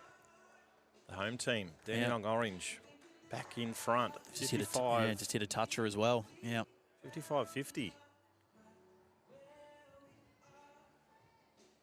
So Warilla can't miss, we know that, but they have the opportunity to perhaps pick up a top 2 spot. But on the same token, if Superloop win, well, it doesn't matter. It's all kind of irrelevant. And at the moment, they've just got their noses in front, nearing the end of the 4th and penultimate end against Deer Park Blue. Port Sorell are doing all the right things as well. Yep. 61-41. Very exciting to watch the Sharks. 3 young players from Tasmania. Unlucky to miss Event 1. It's going to be good to see them later on this afternoon. So the lead shot at that crossover went the way of the Raptors. So 23 becomes 26 as a margin is concerned, and gets into that 2 hard basket now, probably for the Phoenix. Nick was too happy with that one out of the hand, and it falls underneath, and out to the left. So the Raptors will win. That was their job. That's all they had to do. They will be playing in the finals. And it looks as though at this stage it'll be a prelim. But they've done the job. After a really tense start, they've really busted this one open in the third and fourth ends and look like they're going to go on with it here in this fifth and final.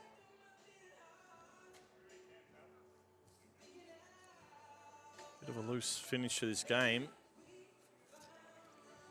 Dandenong Club Blue and the Adelaide Heat will see us out here on our TV rink up shortly, round 11. Section B matches to conclude the group games for event 2. Yeah, this has a little bit of a Roma case of an end where I think the boys are just happy to get off, go and start, well, in the case of the Raptors, get ready for their final.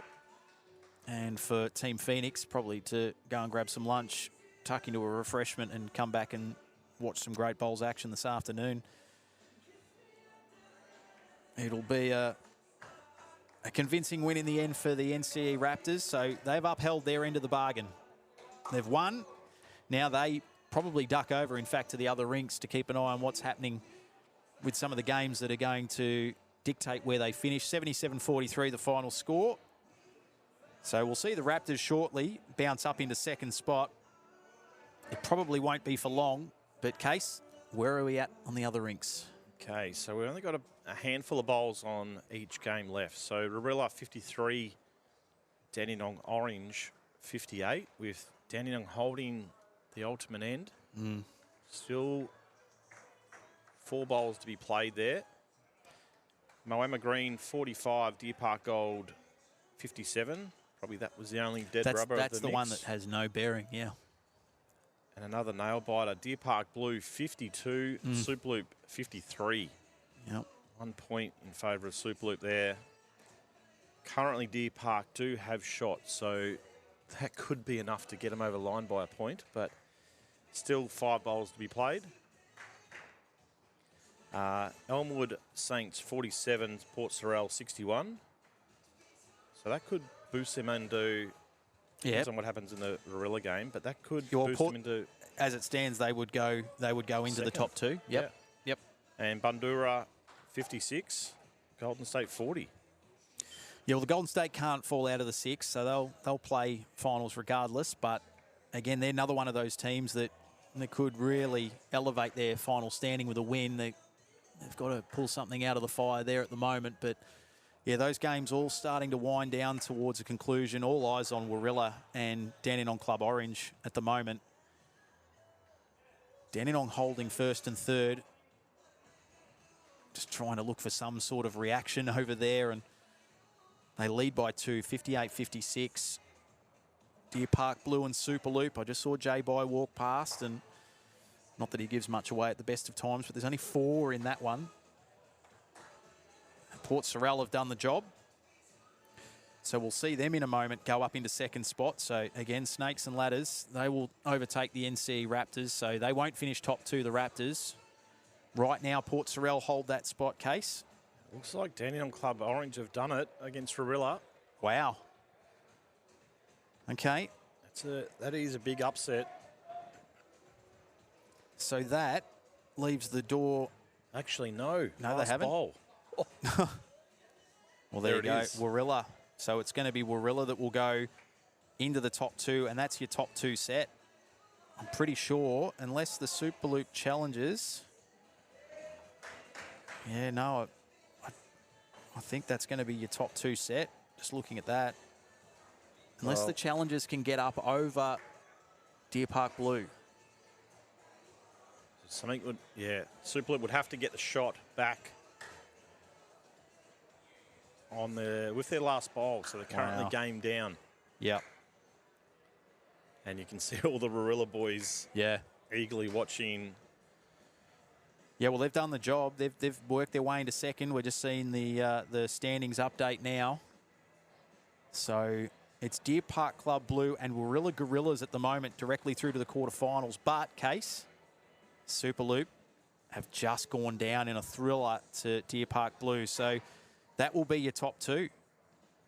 And Superloop, that's the fine margins. They lose by 4, and instead of finishing second, they're now 5th. They'll finish 5th. So your top 6 will be as follows. Because I think we're about to see Golden State's game finish up as well. Looks like they'll fall just short.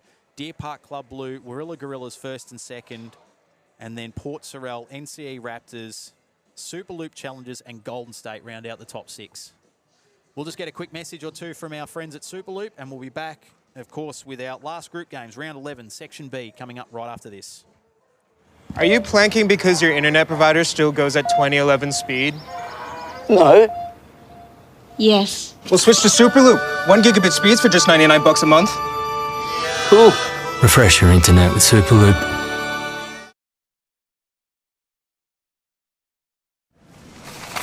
What are you doing? We're planking. It's because of our internet providers. We're stuck in 2011. Same slow internet speeds. And high prices. It's like a nightmare. Enough planking. Superloop is a network purpose-built for the super-fast future of the internet. You are free. Don't take it lying down, Australia. Refresh your internet. You are free. Are you planking because your internet provider still goes at 2011 speed? No. Yes. We'll switch to Superloop. 1 gigabit speeds for just $99 a month. Cool. Refresh your internet with Superloop.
Well, welcome back to our streaming coverage of Day 2, Event 2 here at UBC 2024 at the Dandenong Club, thanks to Superloop.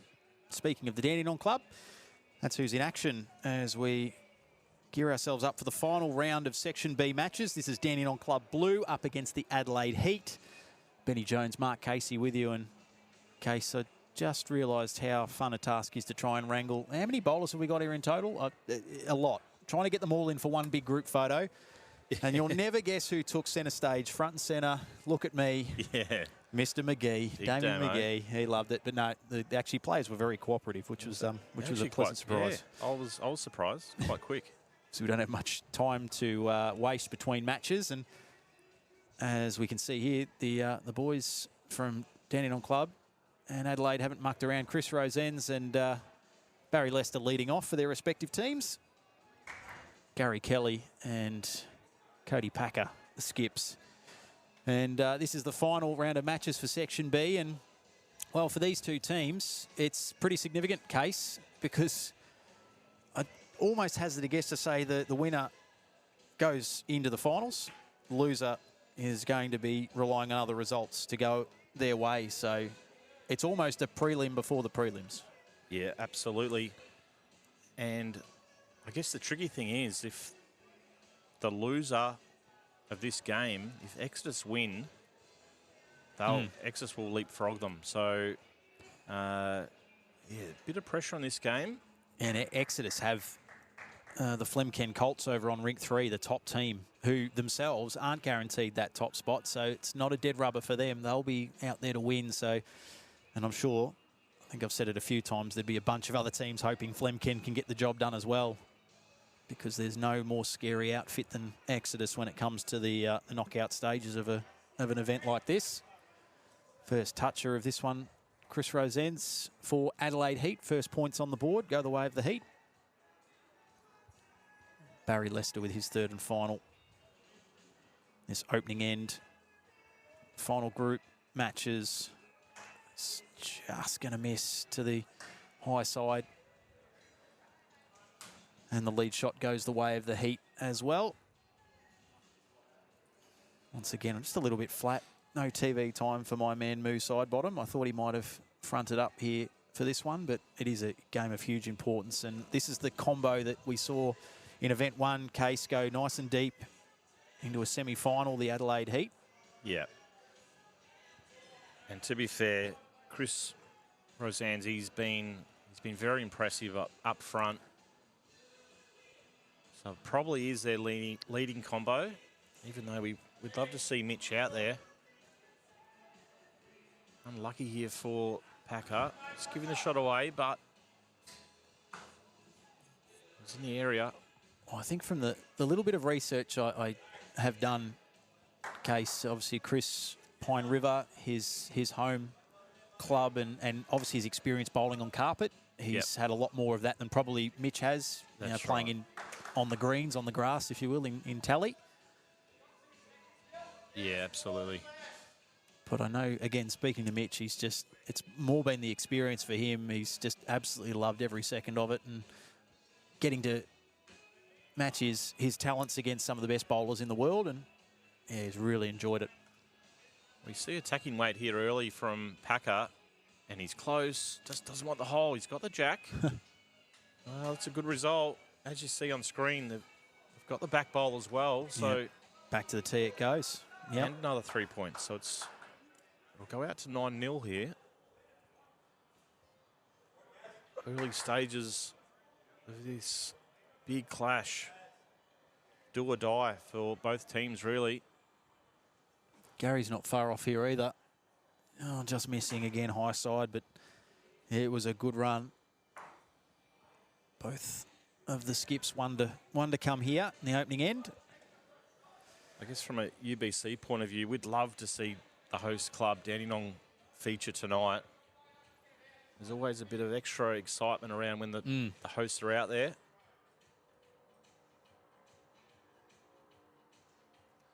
Well, good run for second. I think it does. They have helped themselves out a little bit. I mean, Dandenong Club, even if they were to go down in this match, the 2 bonus points they've accrued certainly don't hurt. If Exodus and St John's Park Saints weren't to win, in fact, it's only really Exodus that can take them out. So they kind of have a double chance in that sense, but they don't want to rely on Exodus being beaten first and foremost, because that's a dangerous game to play. Gary Kelly draws a shot with his last. Yeah, he played that beautifully, Gaz. So They're on the board, Dandenong Club Blue. And an entertaining start to this one, 17-10 the score in favour of the Adelaide Heat. Big bowl, that. Obviously, viewers at home, it may look easy. Got probably a metre of room, but the score could have really blown out after N1 if he failed there. Just keeps them in the mix. Obviously winning the end, but the points, those touches, the lead shot, they add up.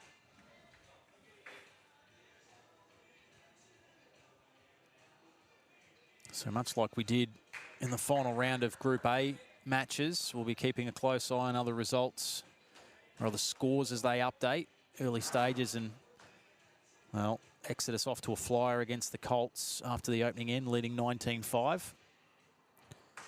And, well, other matches of significance, St John's have to win to be any chance and rely on some other results. They trail very early, 6-3 against the Wolves. And the Falcons and Moama Black also very early on, just 3 apiece for both sides there. It's a big game, that one. Moama Black, Melbourne Falcons, both on 21 points. Currently 3rd and 4th in the group. So any slip up from the top 2, either Flemclen or the Western Wolves, we'll see the winner of that game advance into that top 2. It's just a little bit of a luxury, isn't it? You don't have to play the prelim, and the prize money starts quarterfinals. Yeah. TV starts quarterfinals. It's Well, you know you're in a quarter. You need to win 3 in a row to win the title. And I know being in a prelim means 4. It doesn't sound that much different, but yeah, it's hard to win a lot of games in a row in this format because invariably you'll have a slice of luck go against you. Yeah. You'll come up against a team that just bowls out of their skin just for that 5 ends. So if you can minimise the need to win more games than you have to, obviously that's to your benefit. And obviously the other added incentive is you're into a quarter, you're in some money. Yeah, absolutely. So Barry's off after this. Looks good. Looks really good. Well played. Barry Lester.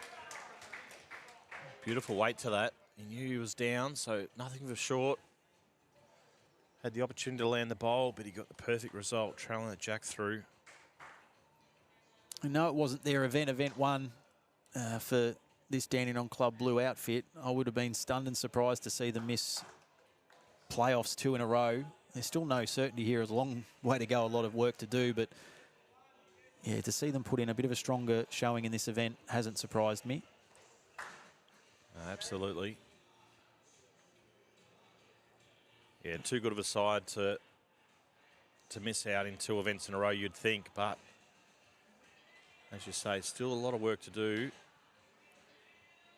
And they're against a team they're in form. They've had this is obviously the 4th day of competition. They've had a really good few days. So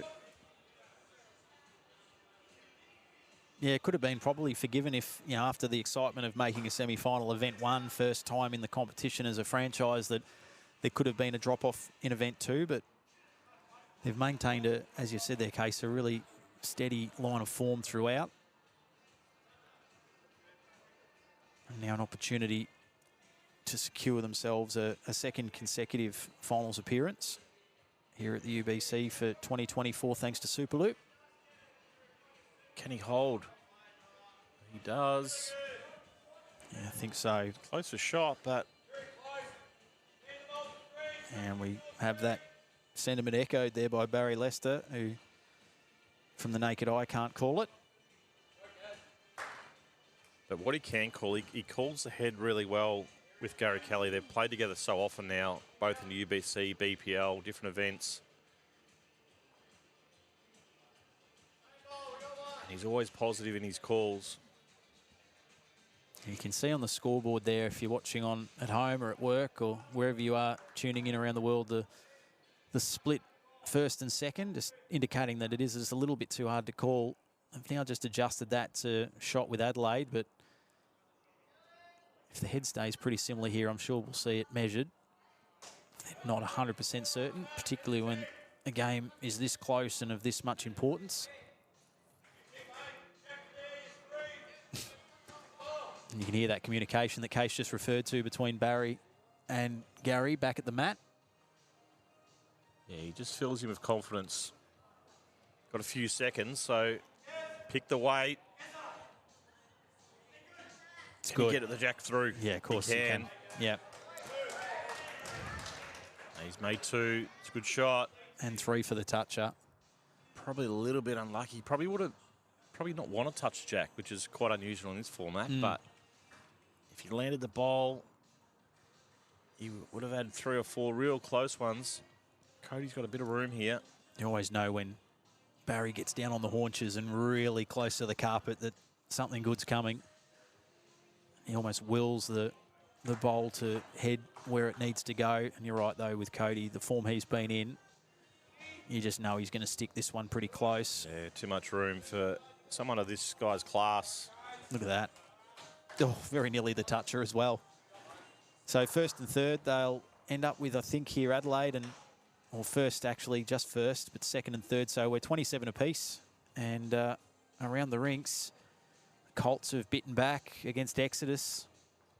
After 2 completed ends, they lead by 1, 23-22.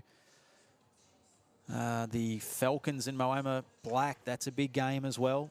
22-14 in favour of Moama. And the Wolves over St John's, the only real team outside of Exodus who could sneak in. Would need a lot of luck, but they're in a little strife early, trailing 35-16 against the Western Wolves. There's Rosie again. Such a consistent draw player. Second touch for the game. And that's the margin. Only 3 points. Well played. Yep. Barry Lester. Bowl for bowl.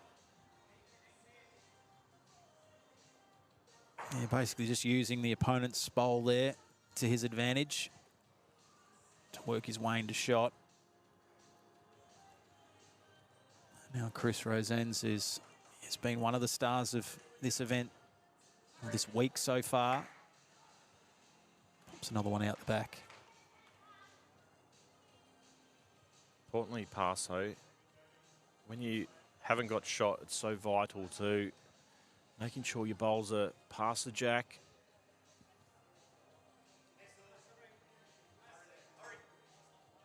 That's the best back, so not a bad result there for Leicester.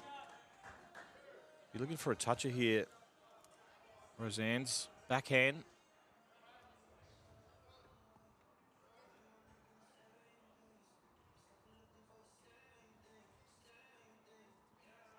Needs to hold. Just pinched the line a little bit, goes under. So this is virtually the free hit here for Barry Lester. Unlikely to give the shot away, so trying to get a toucher. That's pretty good. Splits the bowls up at the back there, so it's a good end there for Dandenong Club. And the scores are back level again, 30 apiece. Just noted a couple of comments on the Ultimate Bowls Championship Facebook page, just wanting to know if this is also being streamed on YouTube, and absolutely it is.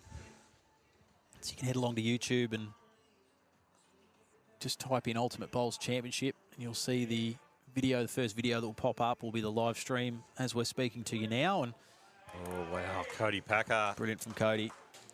I guess some people may be wanting to sneakily have a look at Workcase, and they might be geo-banned from Facebook, so they don't want the boss seeing them on Facebook. YouTube might be a bit easier to get away with. We want everyone tuning in and not missing any of the action. So yeah, you can catch us either at Facebook or, of course, on YouTube. And then later tonight, all the finals action from 4 o'clock with our first quarter final getting underway ahead of a big night of Event 2 finals action. Oh, Gary Kelly. Oh. You just, yeah, Gary, no way. The bowl he's hit at 100 mile an hour. How that stays in is Stayed in, hard to comprehend, to be honest. Really good game, this.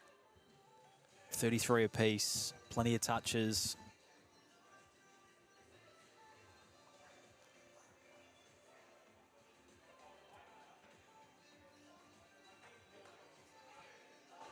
Now, Cody looking to work in another here for shot. So first and second with Adelaide. Still plenty of bullets in the chamber for Gary Kelly here. Something we've seen him do time and time again here at the UBC when needed. It's not going to be far away.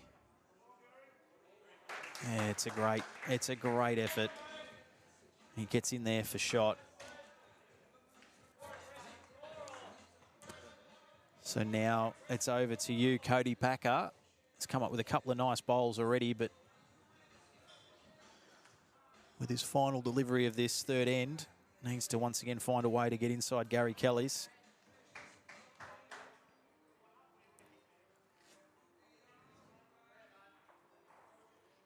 Well, might even look to work Gary's away from far away. Oh, wow. And yeah, I think he's done enough.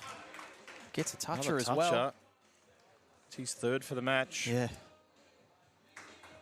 7 touches already inside 3 ends.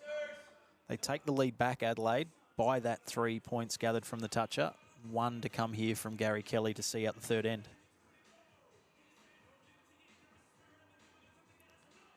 So something similar is required. Another couple of feet. If he can get to that last bowl, he can land it for 2.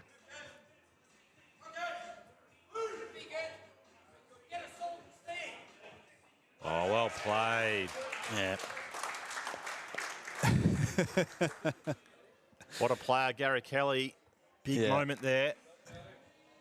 It was just an exhibition of great skippering from both players there, and it was just shot for shot. Anything you can do, I can do better. Dandenong Club Blue, 48, lead Adelaide, 39. And around the rinks, the Wolves and St John's, they just got themselves a little sniff there, the Saints, back to within 11. They were a fair way, and you can actually make that back to within 8 now with a touch of first bowl of the fourth end. Exodus, 38, lead the Colts, 28, halfway through end number 4. North Queensland and the Stars. It's the Stars leading that one by 7. The Bulls and the Wildcard, another one of those matches without any ramifications for the top 6, but it's the Bulls doing it comfortably. And the Falcons and Moama Black, 37-38. It's Black leading that. Exciting match over there on rink number 6. So a good starter there from Barry Lester.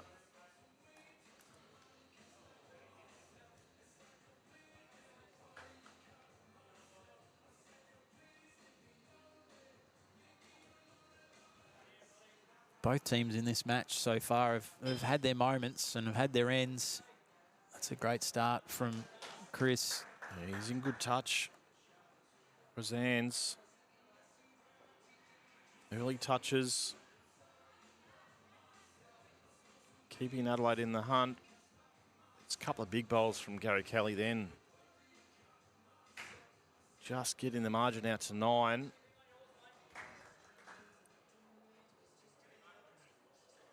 So this is where you really want to be starting to chalk up a couple more touches, get that margin back.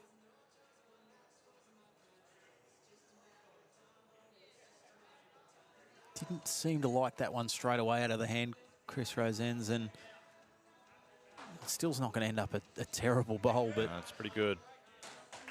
This wasn't quite maybe what he had in mind, but he gets another opportunity here in a moment. First, though, Barry Lester, with his team leading by 9. I'd love to extend that out to 12, possibly even 15 with a touch and a lead shot at the crossover. It's not going to be far away from either at this stage. Here it comes. Just going to miss high side, but also think it's just going to miss as far as taking shot.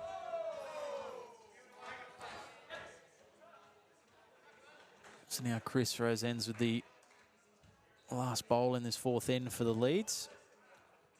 That's what he said. If he gives it away, he gives it away. It means he's got the toucher. So if you're looking to get up here and get a toucher, needs to get to his own. Just probably lacking a couple of feet. Gets the 3. And reduces the margin back to 6. Just again, Having a quick look at what's happening around us. The Wolves 46 lead St John's 38. Exodus and the Colts, it's tight. 38-34 Exodus lead. And Moama Black and Falcons talking about tight. It's Moama leading 41-40. It's what we want in this last round of sectional play. This looks good from Gary Kelly again. It's going to be a good home. Yeah. 3 blue ones just there waiting.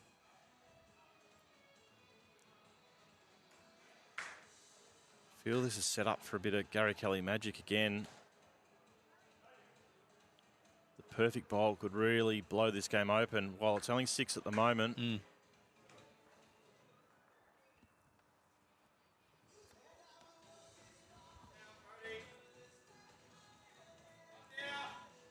It's a good shot. That covers the jack and another.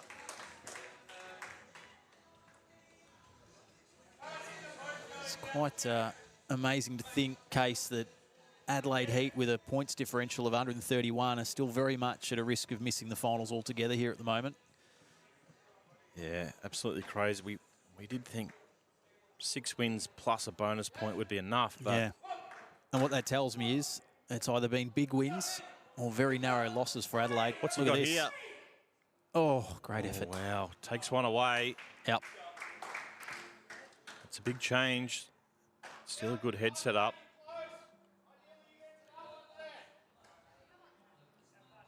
There's plenty to play here. We spoke about Port Sorell being the hard luck story of Event 1, and while they're still very much in the mix here, Adelaide, if they were to miss, it suggests they're the hard luck story of event number 2. And Flemken have just taken the lead. They have. Of course, if Exodus lose, all of that becomes a moot point. That's a great bowl there from Cody. That's perfect there from Packer. First and third, and a little bit of cover. Couldn't have put that bowl in a better position.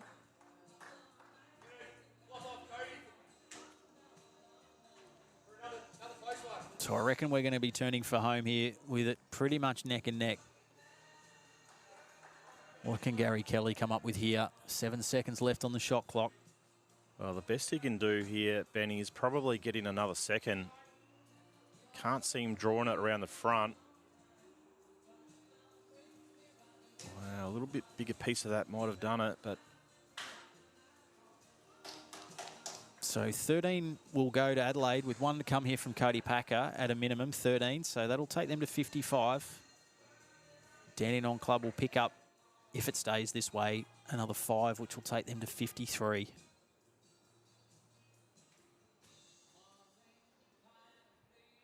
So you can see the shot clock is getting down to 6 seconds, so enough time. He's got the, not far away the weight. here. Oh, just took a touch on the way through. Still going to finish in a very nice spot. Wow, it's close for 2. I reckon it would have been close for a toucher there. Missed the front. Yeah. I think we're going to have a bit of a closer look at this. See of huge importance. That second shot. I think it's going to be 1 and 3 to Adelaide. And second shot to Dandenong Club Blue. So maybe only a couple in it as we turn for home here, Case. Just wait for that scoreboard to update. There it is. 55 plays 53 in favour of the Heat. And around the rinks, the Wolves 61-41. They look like they'll do enough to beat St John's and end their hopes. Exodus 46, the Colts 47. And the Falcons and Moama Black, it's Moama 56 leading 43. So any minute now we're about to hear a fair amount of noise over on the other rinks. And while that's happening, we've got a nail-biter unfolding here on our TV ring. Absolutely. A number of close games. Most of them also going to affect where the ladder lands. So we're probably only about 3 or 4 minutes away from knowing what's going to happen here. So Barry Lester. Nice start from Rosen's. That's good from Barry. Anything past the jack here is key.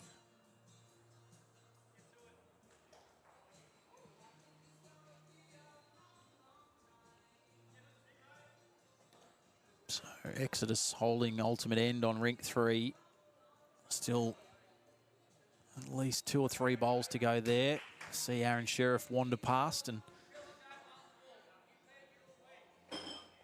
be up against Cohen Lifton to see if the Colts can finish top. And if Exodus win, they'll be there come the preliminaries.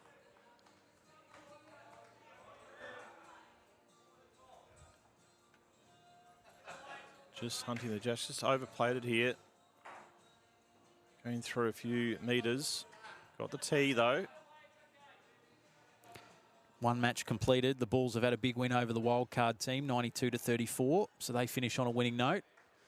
Just see Aaron Sheriff now walking back to the mat. I'd suggest he's taken a timeout. It looks as though Exodus have still the ultimate end in their possession, and they trail by 1. So it's going to come down to the last bowl.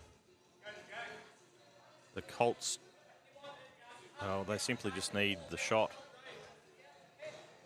Anything but the shot won't be enough. So big weight here from Leicester. Full-blooded drive. Got it.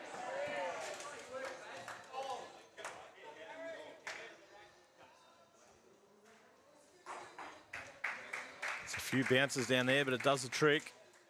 Jack goes out. It flirted with that line for a little while there, the Jack. I didn't know it was going to exit the playing arena, but in the end, it's back to the tee it goes. Still waiting with bated breath to hear what's happening over there on rink 3. And it's completed. Exodus have won. And they've won well in the end with an ultimate end to finish, 64-47. So I wonder if that news might filter through now to the Dandenong club, as we're about to see the standings change. And at the moment, I mean, look at that. Exodus have moved up to 2nd. Doubtful they stay there. But it basically turns this into an elimination final right here, right now. The winner will go through. The loser will miss out. So only 4 the difference. Gary Kelly. How good's this? Oh, what a shot.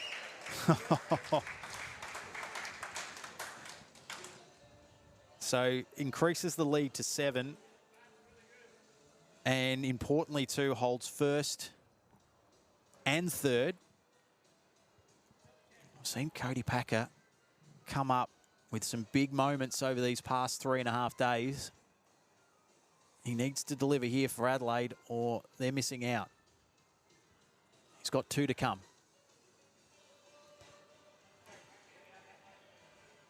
Well, looks like his weight's okay. Is he going to get back? Oh, wow. He's done it. The fist pump from Chris Rosenz. That's huge from Cody Packer. Wow. 2 down now. That has changed the complexion of this one completely. So as it stands, Adelaide are winning by 1.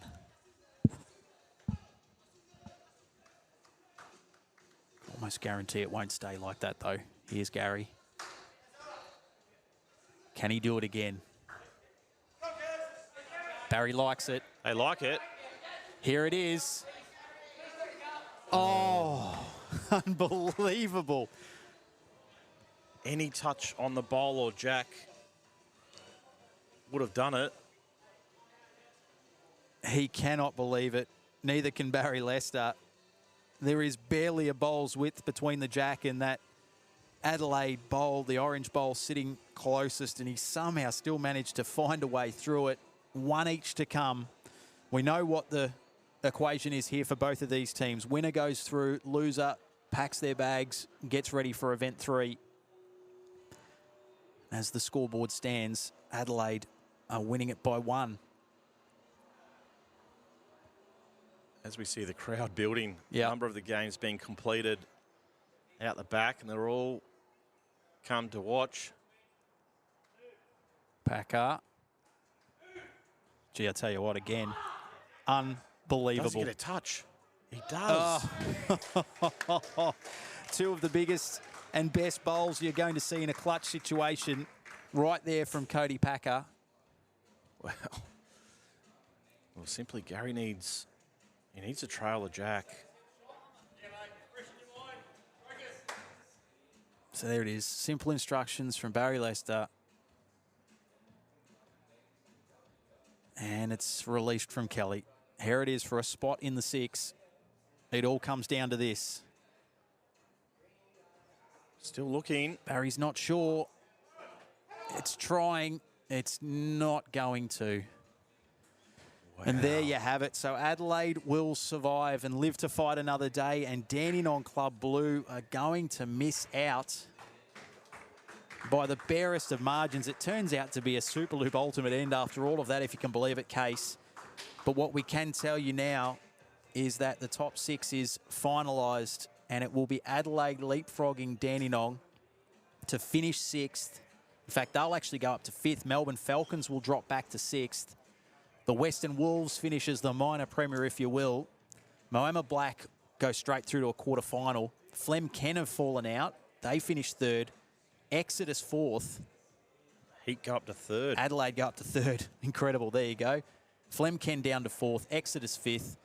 And the Melbourne Falcons round out the top 6. And Dandenong Club Blue, the hard luck story now. They miss out by 1, despite having 2 bonus points, despite recording 6 wins. It's not enough in Section B. That's incredible. That was like a final, Benny. That was a lot of fun. And both skips, take nothing away from the Leeds who played their role, but both skips there, Gary Kelly and Cody Packer. I mean, that almost feel a little robbed. That wasn't in front of a bigger crowd later today for a quarter-final or a semi-final. That was superb. So well done to Adelaide. Back into the finals for the 2nd consecutive event. And on the flip side, Dandenong Club Blue for the 2nd event running miss out. Would have been long odds. Absolutely. That happening coming into this week of bowls. We'll take a break and, well, catch our collective breaths. Thanks to Superloop, we've got preliminary finals from 2, but then, of course, back here for our live streaming from 4 o'clock. Quarterfinal 1, we'll have all of those quarterfinal matchups locked away by then. Hope you've been enjoying the coverage. Make sure you set the clocks. Back here, 4 o'clock for Day 2, Event 2, UBC 2024, thanks to Superloop. Are you planking because your internet provider still goes at 2011 speed?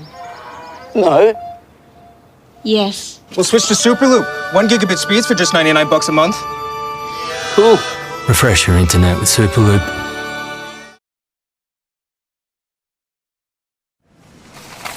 What are you doing? We're planking. It's because of our internet providers. We're stuck in 2011. Same slow internet speeds. And high prices. It's like a nightmare. Enough planking. Superloop is a network purpose-built for the super-fast future of the internet. You are free. Don't take it lying down, Australia. Refresh your internet. You are free. Are you planking because your internet provider still goes at 2011 speed? No.